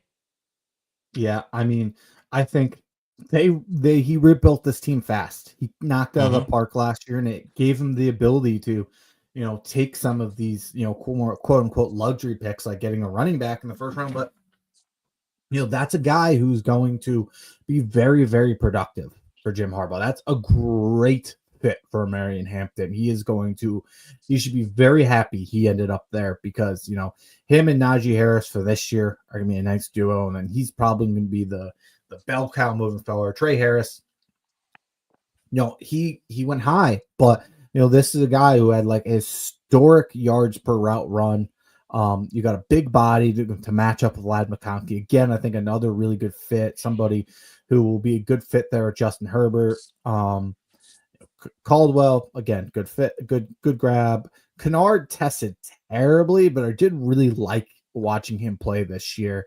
I thought, that South Carolina pass rush was deadly, and he was a part of that with along with Dylan Stewart. And I think they'll find good ways to use him. I um I agree with you. Gadsden's, that's a very good pick, very good fit. He's kind of that wide receiver tight end hybrid. Um, yeah, I'm gonna go B plus on this, but I did like that draft. Yep. All right. You got the Rams next. All right, so the Rams. I mean, let's go ahead and talk about this. So the team that traded down with that Atlanta James Pierce trade, they got a first round pick next year. I'm gonna have to factor that in because they don't have a first round pick in this. Um, they went and got Terrence Ferguson with their first pick in the second round because they did not have a first round pick. He tested really well. And he's a guy who he does have good athleticism on tape. I'm interested to see what they're going to do with this guy. I didn't do a ton of work into Terrence Ferguson, and he's not somebody who really like jumped off the screen to me all the time, all that much. But I trust Sean McVay as a plan for him. And if you're going to take your swing day two on tight end, day two is really where I prefer you make it. That was not my favorite pick, but it is what it is. Josiah Stewart, love, love, love that pick. Hmm. Pick 26 in the third round. This is one of our favorite players in the draft. Him across from Jared Verse. Oh my God, these guys are gonna do deadly things. I mean, both just thick bodies. And I think guys who are gonna be able to stop the run, which is surprising for a guy who's 6'1", but I think he is gonna be able to figure out how to do it in the league, just how thick he's built and just such an athletic pass rusher. I think that they're going to really use him. Jarquez Hunter have a little bit more athleticism. Another guy who had some of those good advanced metrics we like. Match him up with Kyron Williams and Blake Corum. Ty Hamilton, defensive tackle out of Ohio State. Chris Paul Jr., linebacker out of Ole Miss, good pick, and uh, Conte Munfield. I'm going to think about my grade for a second here. What'd you think? I mean, I like the Rams, man. Like I like the way they go about their business. Look, Ferguson, you can say was a little bit of a reach, but I was looking up his production. One of the best players in Yak in Mm-hmm. college football last year Really? is, and that's what matters most for these tight ends, right? Can you get Mm-hmm. Yak? He runs really good over the middle routes. I mean, it's Sean McVay. Everything's over the middle. It's seam routes. It's crossers. He's really good at that. He's short-handed. He gets a lot of Yak. The big kid, they need a tight end. This kid immediately has impact, right? They need a tight end. He's gonna play like pretty much right away. Um, so they have a plan with him. Josiah Stewart, I love. Like you said, I think he's gonna be one of the steals of the draft. People are gonna be like, how did this kid fall to the back of the third round? We've been saying that for months, right? He's gonna fall because of his size, but he's a good player. Um, and I mean, just those guys by themselves, I think, are high impact. And they, like you don't know about some of these other guys, but um, I trust Sean McVay less need.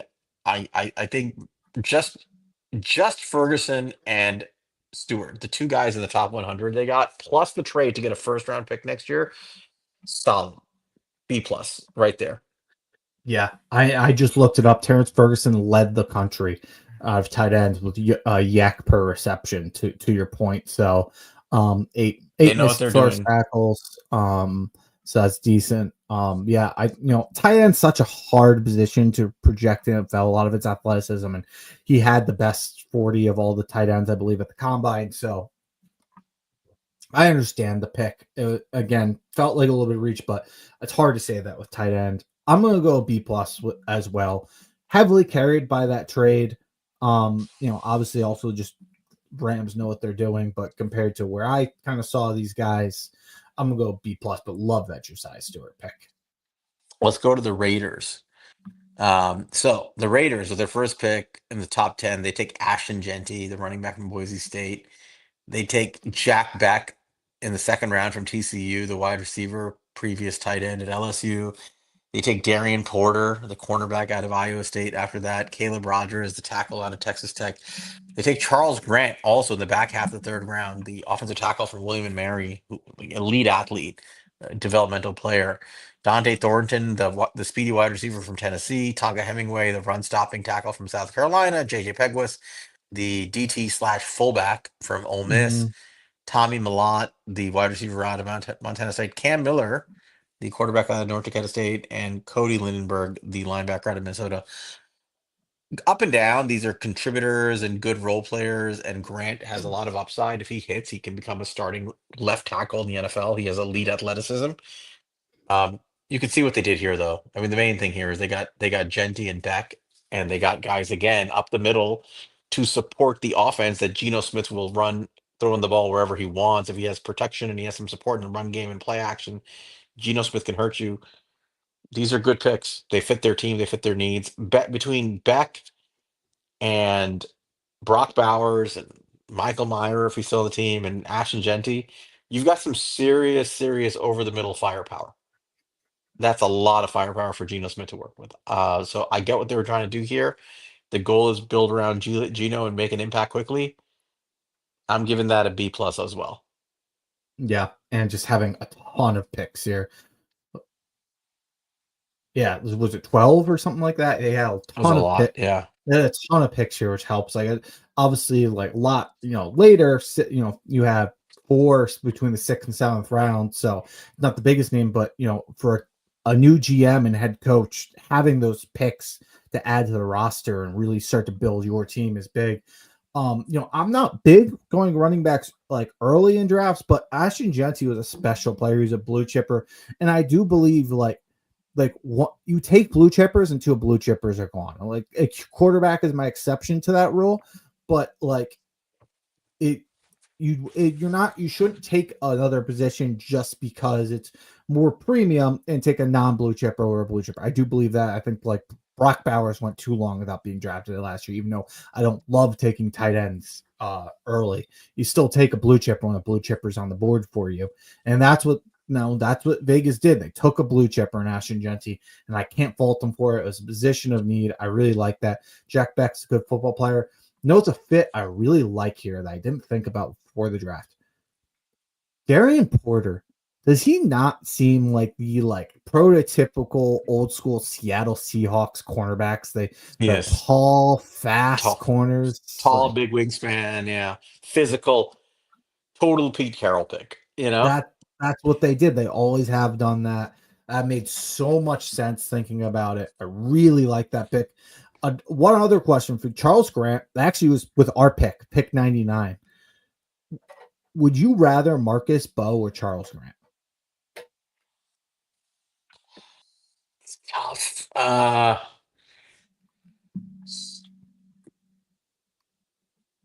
I was thinking about this the other day because they're I both. like Bo has better tape. Exactly. And he did it at the SEC level, much higher. I'm sorry, at the Big Ten level, much higher level. Probably Bo. Just I think he's a higher floor player, so I'll take Bo there. Yeah, it's they're Charles Grant has like that elite movement ability, like some of the best I've ever seen. But Bo is still really, really special. And he has, like you said, much better take. I think I'm with you. It's close to me because Charles Grant's like movements that good, but even at that William and Mary level, you can tell he's raw. And Grant has measurables where like if he develops, he's a starting NFL tackle, like almost certainly. Hmm. And Bo, I think, has a higher. He can play tackle, but I think his measurables will make it hard for him to stick a tackle at a high level long term. Yeah, Where I think he's a bit of a tweener there. I think he could do it, but I think Grant is a guy where if you take your time, you develop him properly. I think he's one of those guys that can become like a plug and play 10-year tackle in the NFL. So that typically has more value. So, but I would say Bo still because I just think it's just a higher floor player, and I think he's a starter anyway. I agree with you. I was just curious, but yeah, overall, I did like this draft. Um, I'm gonna go B plus because they kept adding picks, and I really liked some of their earlier, day one and day two picks. Agreed. All right, you want to tackle Miami? Yeah, let's go ahead and do Miami. All right. The Miami Dolphins, they started out and they got Kenneth Grant out of Michigan with the 13th pick. I wasn't the biggest Kenneth Grant guy, but I know I see what they're doing here. They got a Planet Theory guy, big body, really good athleticism, and a guy who has a ton of upside. After losing Christian Wilkins, they needed to add some defensive line help. Different prototypes than Wilkins. He's more of a nose guard type, but I thought that was a decent ad. There was other guys I would have preferred there, with Nolan or Harmon, but good pick. Jonas Savanier in the second round, little high for me. Fifth pick in the second round. Good football player. I don't know if I would have taken him that high, but I do like the player. Jordan Phillips, fifth round. Love, love, love that pick. And I love him matched up with Kenneth Grant. I think those two Yeah. match well with each other. This guy's Phillips, the youngest player in this draft. He's a former wrestler. I think he's a ton of upside and has shown some really good tape. I think he fell way too far, especially with how much people reached on interior defensive line in this draft. I couldn't believe he was there for them. So really good pick there and a really good match. Jason Marshall Jr., cornerback from Florida. Dante Trader Jr., safety from Maryland. Ollie Gordon, from Oklahoma State running back. We weren't Ollie Gordon guys, but sixth round. That's fine. There's guys I preferred, but that's fine. Quinn Ewers, really, really good pick there. Really worth a swing there in the seventh round. There's rumors he fell because, like I mentioned earlier, similar to Shador, is just when you're getting a guy who's a backup, there's a lot of attention that comes to Quinn Ewers. He was a former, number one recruit, one of the highest ranked recruits ever, big name, big program. That could be a pick that pays dividends for them, to having the balls to make that swing. And then Zeke Biggers, defensive tackle from Georgia Tech. I'm gonna have to think on this grade. What do you got, Sal?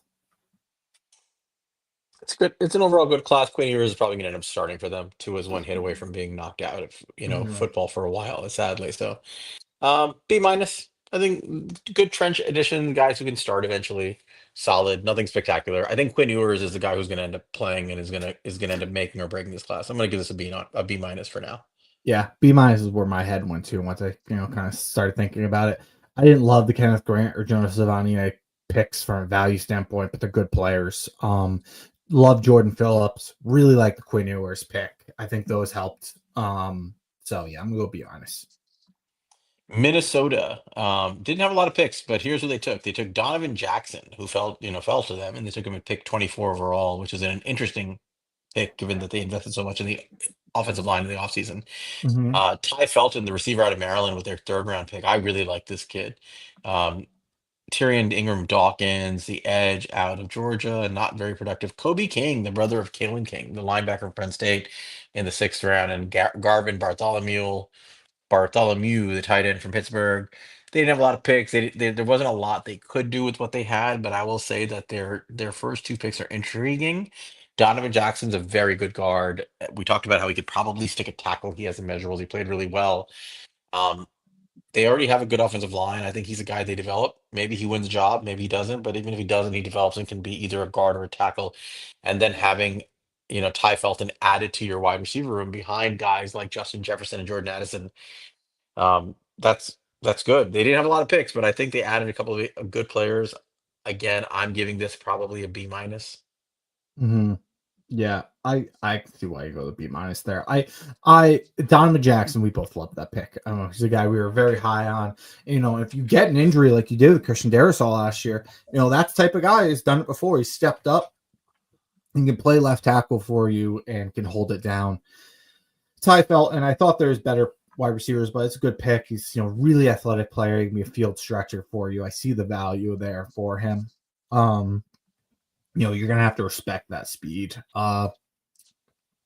Overall, small draft class.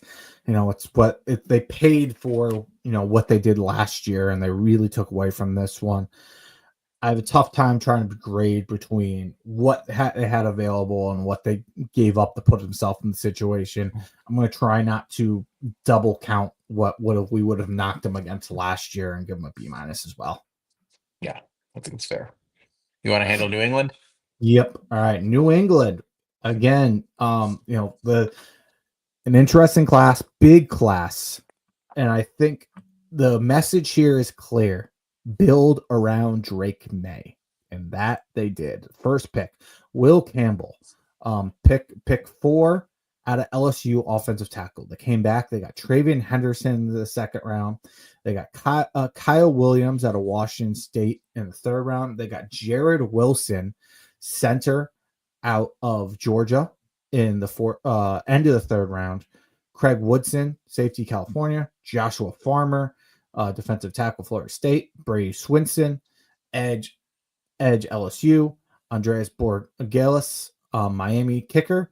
Marcus Bryant, Missouri offensive tackle. Julian Ashby, long snapper, Vanderbilt. And Kobe Minor, Memphis cornerback. So, like I said, they built around Drake May, which I think is a good process. Will Campbell is a little high for me. I would have went with the blue chipper to me, but they were high in Will Campbell, and I can't knock building around Drake May. So that is what they did. Travion Henderson. Again, I wasn't as high as other people in Travion Henderson, but again, building around Drake May, I think he's a really good player. I think he's, I do think he can be a weapon there. Kyle Williams, good pick, especially given who was on the board. I think they got one, kind of an end of a tier of wide receivers. And Jared Wilson, a guy who tested extremely well. 4.84. We've talked about it many times in the draft. I mean, that's once you get under that 4.9, you've seen countless like all pros, Pro Bowlers, Hall of Famers show up in there at like almost like a 50% rate. They just lost their longtime center. I'm blanking on his name, but David Andrews, and they immediately replaced him with Jared Wilson. I really like that.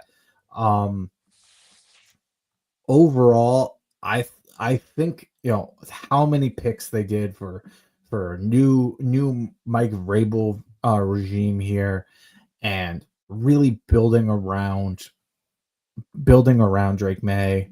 I'm gonna go an A minus here.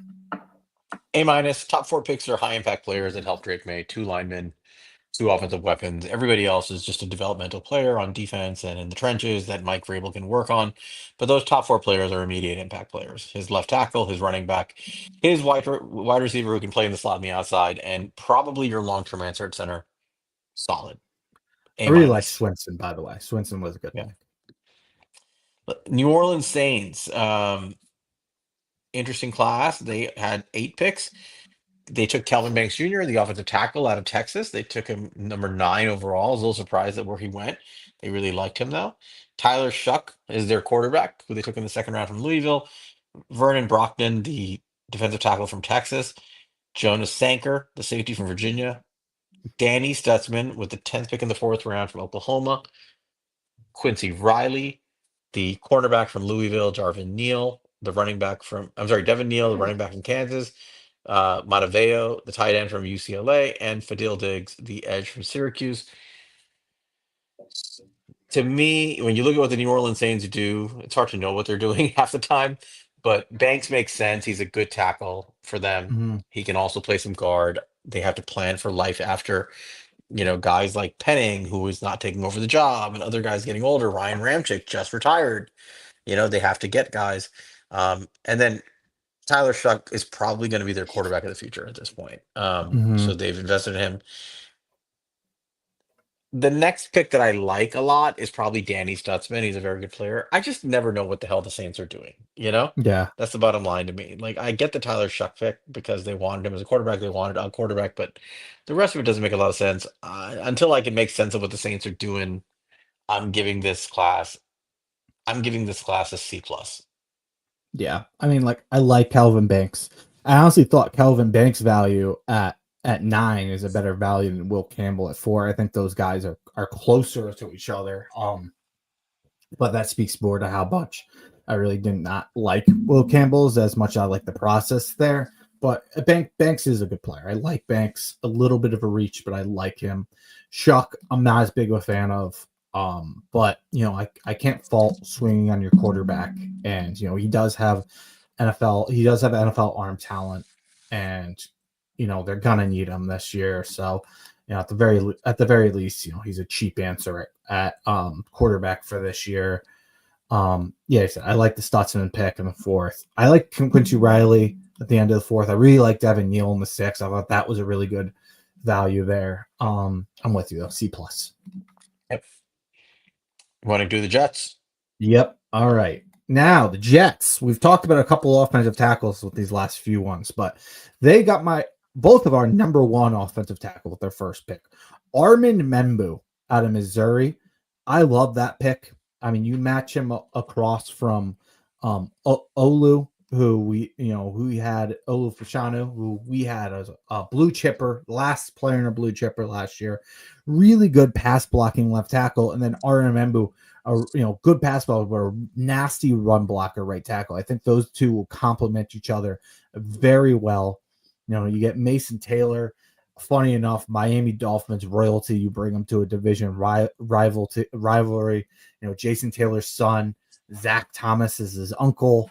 Kind of crazy bloodlines there, but I really liked Mason Taylor at LSU. He was really Garrett Nussmeier's number one target.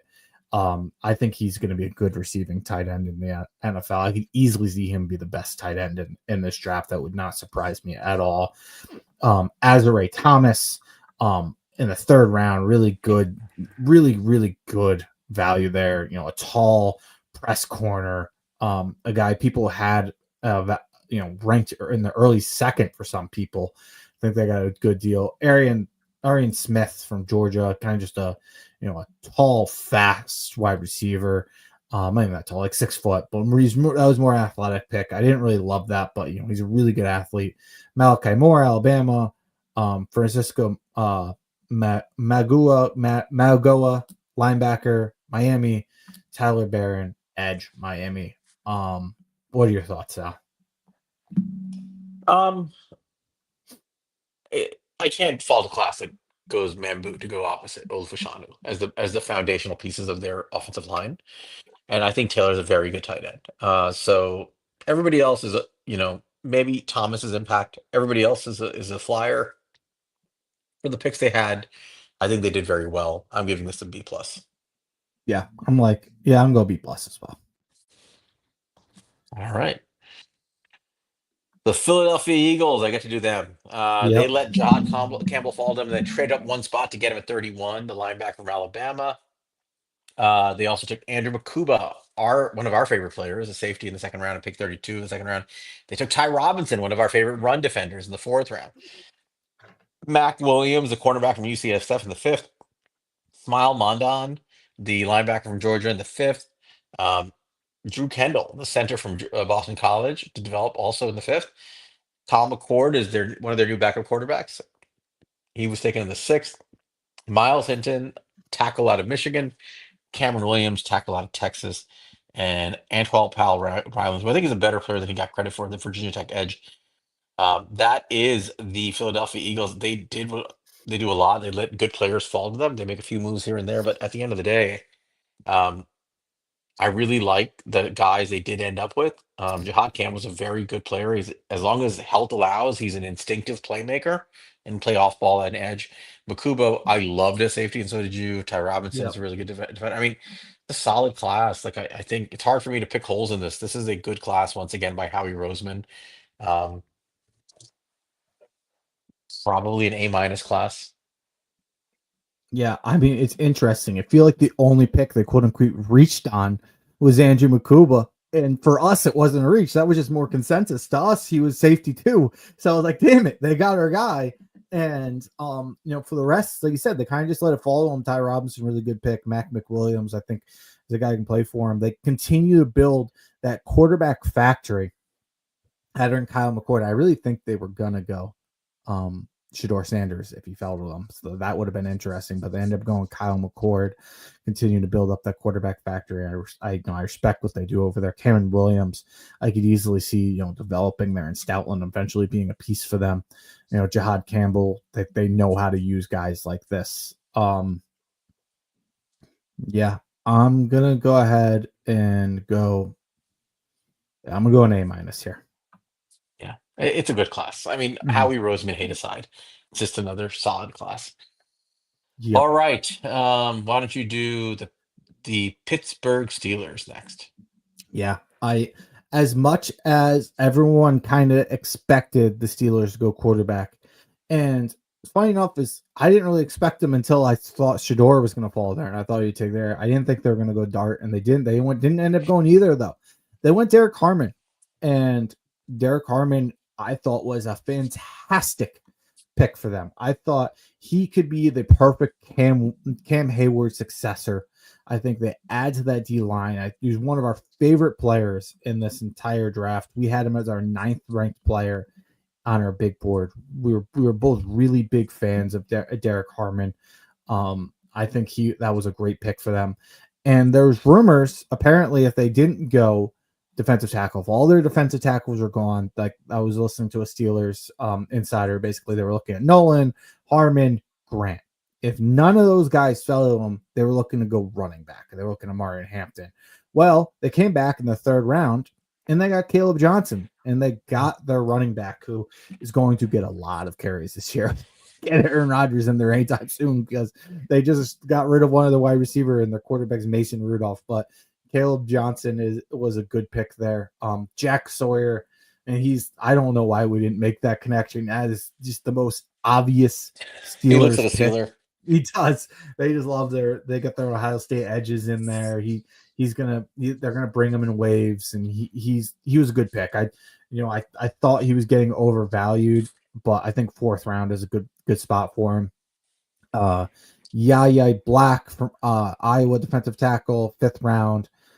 He's a good run defender. I thought that was kind of just letting a guy fall to him. Really good pick. And then Will Howard. You and I weren't quite high in Will Howard as some other people, but sticks around. You can't knock. That was a fantastic pick. And, you got to credit how well he played throughout the playoffs and the national championship. It really rose his stock. Got the prototypical body type. I think that was a really good pick there at that point in the draft. Then Carson Bruner, linebacker from Washington, and Dante Kent. What are your thoughts, Sal? Um, they did similar things. They went heavy on defense and run game. They have a formula, they stick with it. Um, I love what you said, Harmon. I think Johnson's a good player. I like Sawyer for them. The pick that's going to make or break this class will interestingly be their sixth round pick, Will Howard, because I mean they don't have a quarterback right now, and I mean in theory Aaron Rodgers is going to take the job, but if he doesn't, Will Howard may end up being their starting quarterback next year, and that's going to be really interesting. So I would say B, solid B, like right down the middle for me. Um, but the potential to be a lot more of if Howard starts eventually and is good. I think I'm gonna go B plus because I think they really did get good value at basically every one of their picks. And the one thing I will say negatively about it is I don't know if this is true. Same guy who kind of talked about the defensive tackle stuff. He said that they had a first round grade on Jackson Dart. If you have a first round grade on a quarterback, you need one, and you're picking at 21. I don't know how the hell you don't swing on him at that point, but not my team, not my problem. Yeah, strange, but I think Will Howard will win their job, and Hmm. that's what I feel. All right, the Seattle Seahawks. I'll do this. They had a lot of picks again, like some of these other teams. They took Gray Yep. Zabel, who had been linked to them for like the entire pre-draft process. They took him at pick 18, the starting guard, center, tackle, whatever you want to be from North Dakota State. Really good pick. They need help on the interior. They take Nick Emanwari, the uber athletic safety out of South Carolina in the second round. Again, an athlete more than a player so far, but has all the upside in the world. Elijah Arroyo, the tight end out of Miami in the second round as well. This is a fascinating pick because his comp is Noah Fant. So you wonder if Noah Fant is going to be there much longer. Um, they get Jalen Milrow in the third round, pick 28, to be their developmental quarterback. Really fascinating pick. Riley Mills, I love this pick. Good defensive tackle from Notre Dame in the fifth round. Torrey Horton, good wide receiver from Colorado State in the fifth round. And then you got a bunch of fillers, to be totally frank. Bottom line to me is you nailed it between picks one and the second, fifth round pick. I think they did a really good job here. Seattle drafts well. They get a good interior lineman. They needed it. They get an upside safety. They like having those kinds of guys with athletic traits. They got a really good tight end in Arroyo. He'll be productive with Fant together and eventually will replace him, I think. You got your developmental quarterback in Milrow. You got a good defensive tackle in Mills. This is solid. This is an A for me. Yeah, man, this might be my favorite draft of the entire thing. I even think it's through the fifth round, man. Through the seventh round, they killed this Damian Martinez, a I guy forgot that, about that. Yeah. yeah, that we talked about as like, in the fifth round, fourth round for us. Ricky And White, Ricky White, yeah, with their yeah, last pick. I mean, they just added good players. They just they added good they players up and down. they killed this draft. I think this is my favorite draft. You talked to him, Trey Zabel, day one star, Manny Warrior, a really high upside player. I mean, just fits. It's a talk about good fits. Good fit there, man. You bring in over McDonald from Baltimore. He can kind of be there. Kyle Hamilton, hopefully. You talk about Seattle. You talk about Cam Chancellor. There's prototypes there where they know how to use guys like this. Elijah Arroyo, really good, a good tight end. Again, a guy would not surprise me if he was the best guy in the draft. Jalen Milrow. Let me talk about that for a second. Jalen Milrow, like that is the guy who I would have swung on day two. Happy with Dart. And Brian Dable got his guy.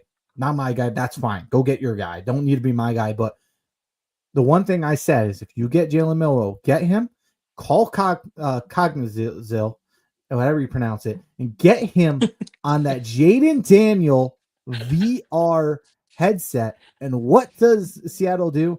Exactly that. They get him on this Jaden Daniel VR headset. Now I'm convinced this man's going to be a fucking all I don't know if pro.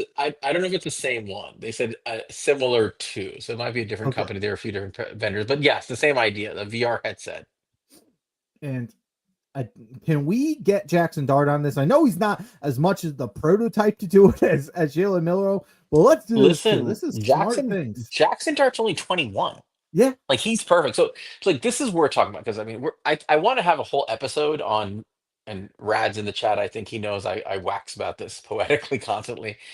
I want to have like a whole sports science episode where we go over Mhm. some of this stuff, and we're working on that. Just so you guys know, there's certain things we're trying to get set up, but the human, we talk about this for quarterback specifically, processing speed, and we're not talking about learning and memorizing plays. That's a whole different part of your brain. We're talking about rapid processing of information, seeing a defense, seeing a shift in the defense, seeing where maybe where your eyes are keyed in on a safety moving, watching that player move, quickly diagnosing changes with visual cues, making decisions, and releasing the football. That's probably one of the most important, if not the most important trait for a quarterback to succeed at the NFL level. And it is a science to try to figure out who's good at that. It's hard to, but there's an intervention now, which is this VR headset. It is designed specifically to improve your visual recognition skills and your timing, your speed of processing and decision making. Um, Jaden Daniels said it improved his game 80% last year in his Heisman Trophy year in college, still using it. And what's important about when you use it and who you use it on is that the part of the human brain that is responsible for this kind of decision making, it's in the prefrontal cortex, it's up here. Um, it's developing until about the age of 25 in most men. At 25, it is largely a completed story. Not that you can't learn and get better, but what you are in terms of processing speed and visual learning and quick, rapid decision making, rapid executive functioning, it's sort of set by about 25. So you can actually train the human brain to get better at this till about 24, 25. A younger quarterback is more likely to benefit from it than an older quarterback is. And Dart is a younger quarterback. So yeah, I want to see him do it. Sorry, I went off on a No, tangent, but I think it's no, worth talking you're about.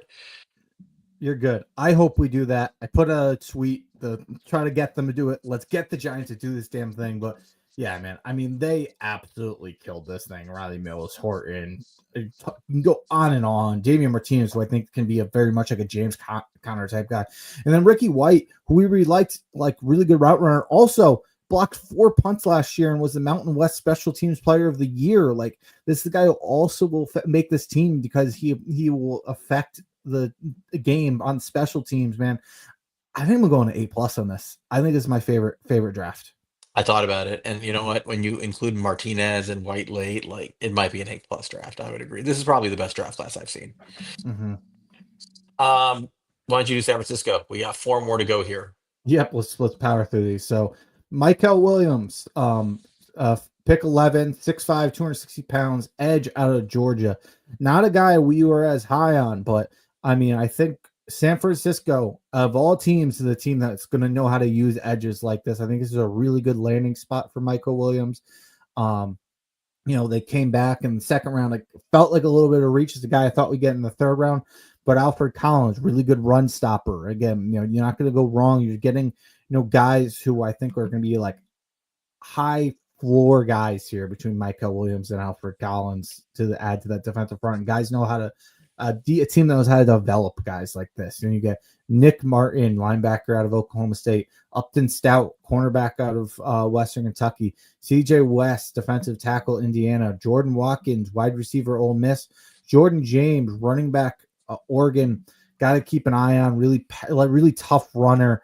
And they usually have like 4 or 5 running backs in every draft they feel is a really good fit for their team. And I clearly Jordan James is one of those guys they identified as him.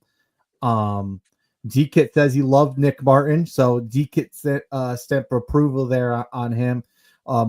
Marcus Sigel, safety, Kansas State. Curtis Rourke, who you and I were both very high on, graded well. My comp actually for him was Jimmy Garoppolo. Your comp was Kirk Cousins. 2 Kyle Shanahan guys. I think Curtis Rourke is a perfect fit here. I could easily see, Curtis Rourke being Kyle Shanahan's little secret project like he had with Brock Purdy. That's a one to worth monitoring. Connor Colby and Junior Bergen. What were your thoughts, Sal? This was I really at first glance I was like I don't really like this class, but then I took a real good hard look at it, and you know what this is?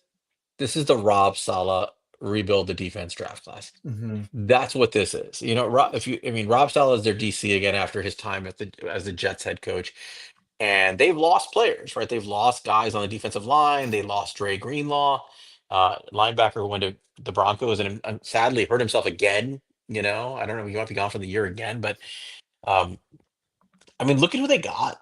Mikel Williams, our defensive edge. You know, Alfred Collins, run stopping DT. These are Rob Sala guys, right? Like he Hmm. needs these kinds of monsters on the front to to have his different looks on the back end and have athletes with their face to their eyes on the quarterback the whole time. They need guys up the middle too. They need linebackers who are good. They've got to rebuild that room. Warner is getting older. They lost Greenlaw. Nick Martin's really good. I mean, he Nick Martin just slides into that Dre Greenlaw role Hmm. immediately, and he's solid at it. Upton Stout's a good athletic corner. He fits what they would like to do in the Salah system. Um, this is a Rob solid draft at the top of the draft, right? So that's what they're doing. The strategy here was very clear to me. It was we've got to rebuild our defense and load it up so that Rob Sala has the pieces he needs to keep the 49ers competitive. That is clearly the strategy they went into this draft class with. They had for impact. I think they're going to get it. And then, like you said, Jordan James is one of these running backs. I think he's a more mature running back than they've taken in the past. He's Hmm. got better vision than some of the guys they've taken in the past.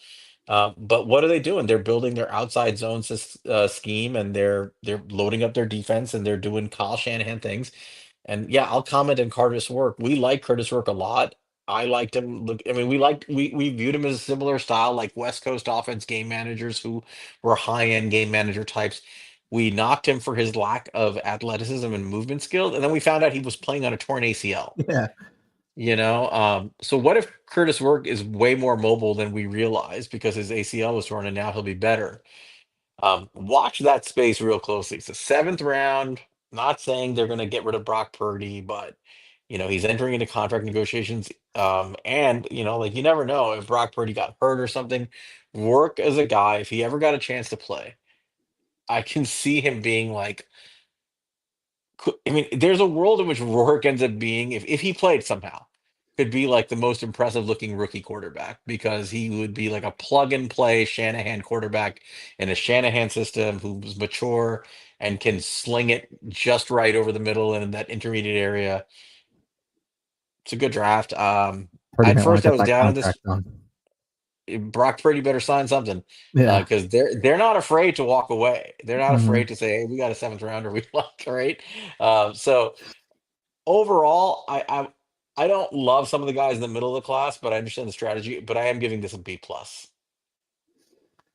I'm gonna go ahead and give it a B minus, just because, yeah, I didn't love the middle of the draft, and I felt, look, I trust them completely to use the players they took early, but at the end of the day, I did feel they were kind of reaches. I like what the 49ers do. I think whatever they're gonna do, they're gonna make it work for the most part. I didn't think they drafted bad football players, but I think that there was better football players to be had. Yeah, we'll have to see how it plays out on the field. I mean, Hmm. but I'll put it this way: you don't often look at a draft class and have a clear understanding of exactly what they're doing. With this one, I think it was pretty obvious. Like once you actually saw the whole class, you're like, "Oh yeah, that I see what they're doing here," and I get it. It's worked for them before. All right, you want to handle? Actually, no, you just did this one, right? Hmm. So I'll do Tampa Bay. Um, Tampa, they are fascinating. Their job in life seems to be to corner the market on slot receivers. Yeah. That's their main mission in life right now. So they take a Mecca Egbuka, wide receiver out of Ohio State in the first round. Why, really good receiver, inside outside versatility, catches everything, excellent route runner. Um, extraordinarily high floor football player, lauded universally as one of the best football characters in the entire draft. Can't go wrong with him there. They go Benjamin Morrison in the second round. Excellent value, in my opinion. They're late in the second round to Hmm. get a guy who could easily be the top corner in this class if he's healthy. Jacob Parrish, they go corner from K State in the third round. David Walker, that's D-Kit's guy, the edge rusher from Central Arkansas, speed edge, bendy. They go edge. Elijah Love that Roberts pick. in the fifth round. big, powerful, athletic, productive edge rusher who can play anywhere on the D line. They get Tez Johnson with their last pick from Oregon as another slot receiver. And then they signed Garrett Green. It's worth mentioning they signed Garrett Green, Hmm. your quarterback now, slot receiver, Love their slots. fascinating. So, yeah, so I like the players. I have no idea what the hell they're doing. So Yeah. I'm gonna give this a B minus. What about you? I really liked it. I mean, I was a big Emeka Ibuka fan. Yeah, I agree. Like it's kind of weird they went all these slot wide receivers. You could have, it would have been nice to get a some sort of true X, Something but else? yeah, Yeah. but I like Ibuka a lot. I think he's a really good football player, all around wide receiver. Benjamin Morrison, I think that's a really good fit with Todd Bowles. I think they're going to use him well there. Um, Elijah Roberts, that's a guy all of us loved. I mean, like one of the best, pass rush win rates in this draft. Really good run defender, 6'4", 285. This is just a guy who it would not like surprise me if he was a starter sooner and later for them in the fifth round. This is probably my favorite pick of their draft. And then look, Tez Johnson, he's a small guy. He has to be an outlier to win, but he got punished enough going in the seventh round. I mean, Tez Johnson, he was a really impressive football player this It was year. a He's worth, consensus day two pick for most of the pre-draft process, and then all of a sudden he yeah. tested and he fell apart. So and it was just stupid because he had a 4.51 40, which I know is like slow for somebody as light as him, but he had incredible athleticism numbers. 4.51. If you're in a 4.49, nobody cares. So I could he be Tank He's Dell? Maybe. Like I don't know. Like it's a very good. He's a very good football player. he's That's what worth. you have to know about him. It's a seventh round pick and it's worth swinging on. I'm gonna go B plus on this one. Yeah, that's fair. That's fair. Interesting class. You want to handle Tennessee? Yeah. So Tennessee, they went and got their quarterback. They identified their guy and they took Cam Ward out of Miami at the first pick. Didn't matter that there might have been the blue chip player, the generational talent. Even though they said they wouldn't pass on generational talent, whatever. They took Cam Ward because it's the quarterback's the most important position in football, and they really liked the player that they brought in. Um, you know, we never really thought we had a shot at Cam Ward. We figured that out pretty quickly. I think I still think this guy, he's a risky pick. I think he didn't get as much criticism this draft process because the focus is kind of on other quarterbacks.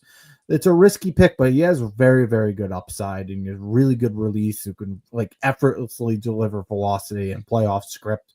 We'll see if he has the type of struggles Caleb Williams had year one, with trying to play out a structure and whatnot. But I like that pick for them. They got Oluwafemi Oludejo, edge from UCLA.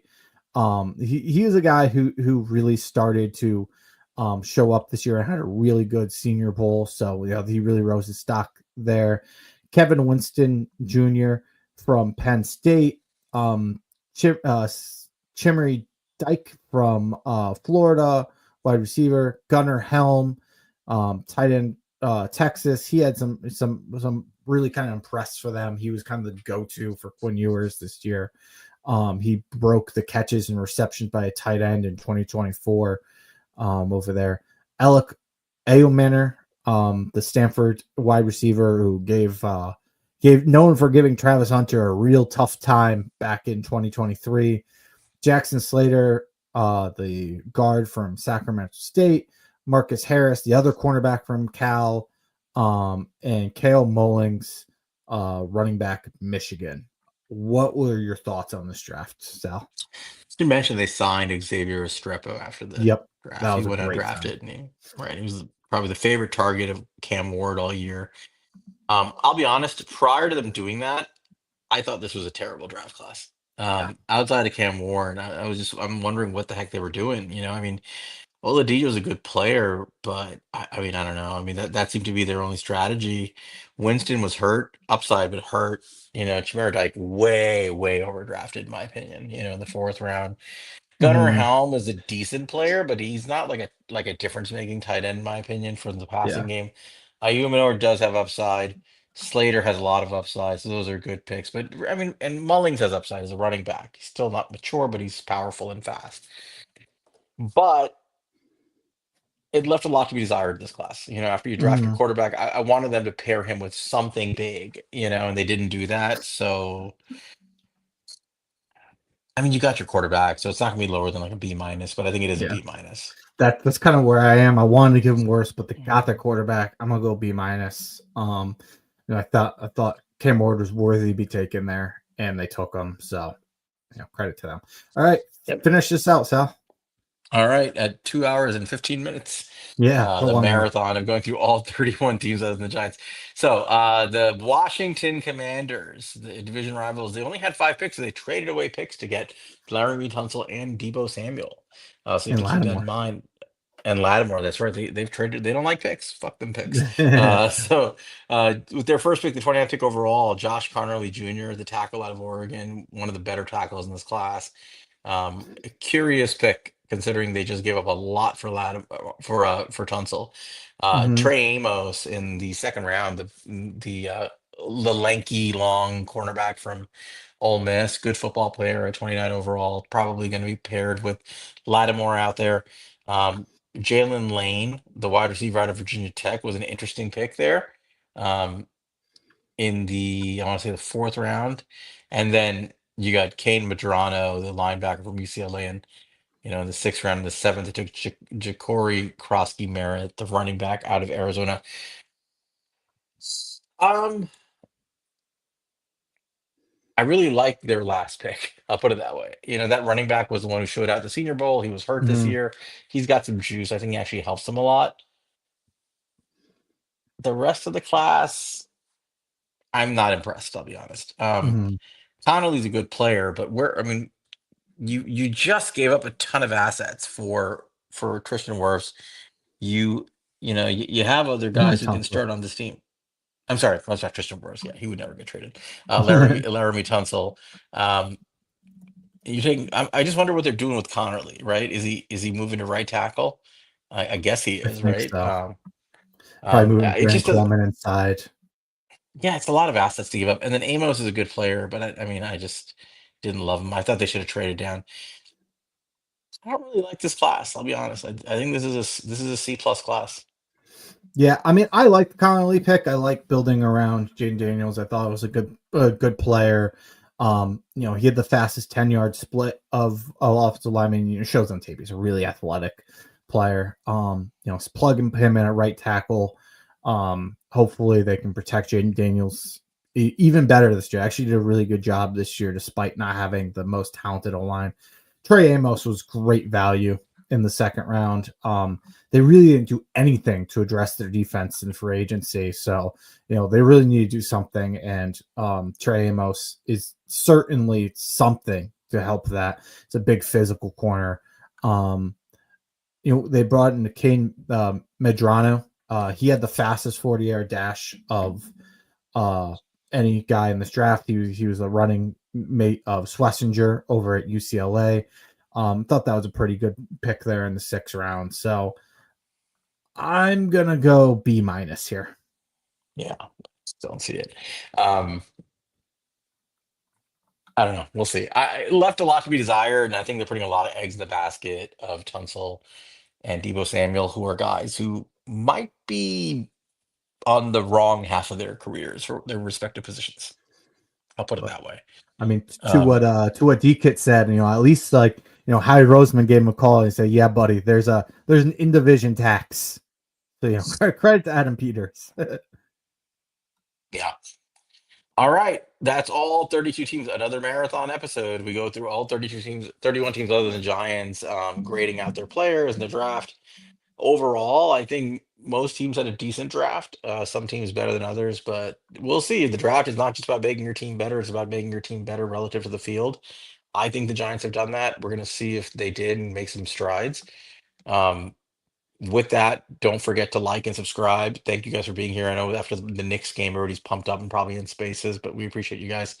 Follow us at Queens underscore, excuse me, at He's a Giant Pod. Follow me at Queens underscore guy. Follow Monty at MONTECRI5TO. We are going to be working on some different stuff like sports science and other things, which we're trying to get some guests for. If not, we'll just do it ourselves. And we are going to be starting the 2026 summer scouting series in the not so distant future. Monty, you got anything to close us out? I just want to say if you didn't check out our episode where we grade the Giants draft class, check it out. We did give them an A, but if you want to hear more of our details, we had a full episode on that. So make sure to go check that out if you missed it. Thank you guys for the diehards being here. Until we see you next time, have a wonderful weekend. Go Giants, go Knicks Let's go, Giants. and Knicks.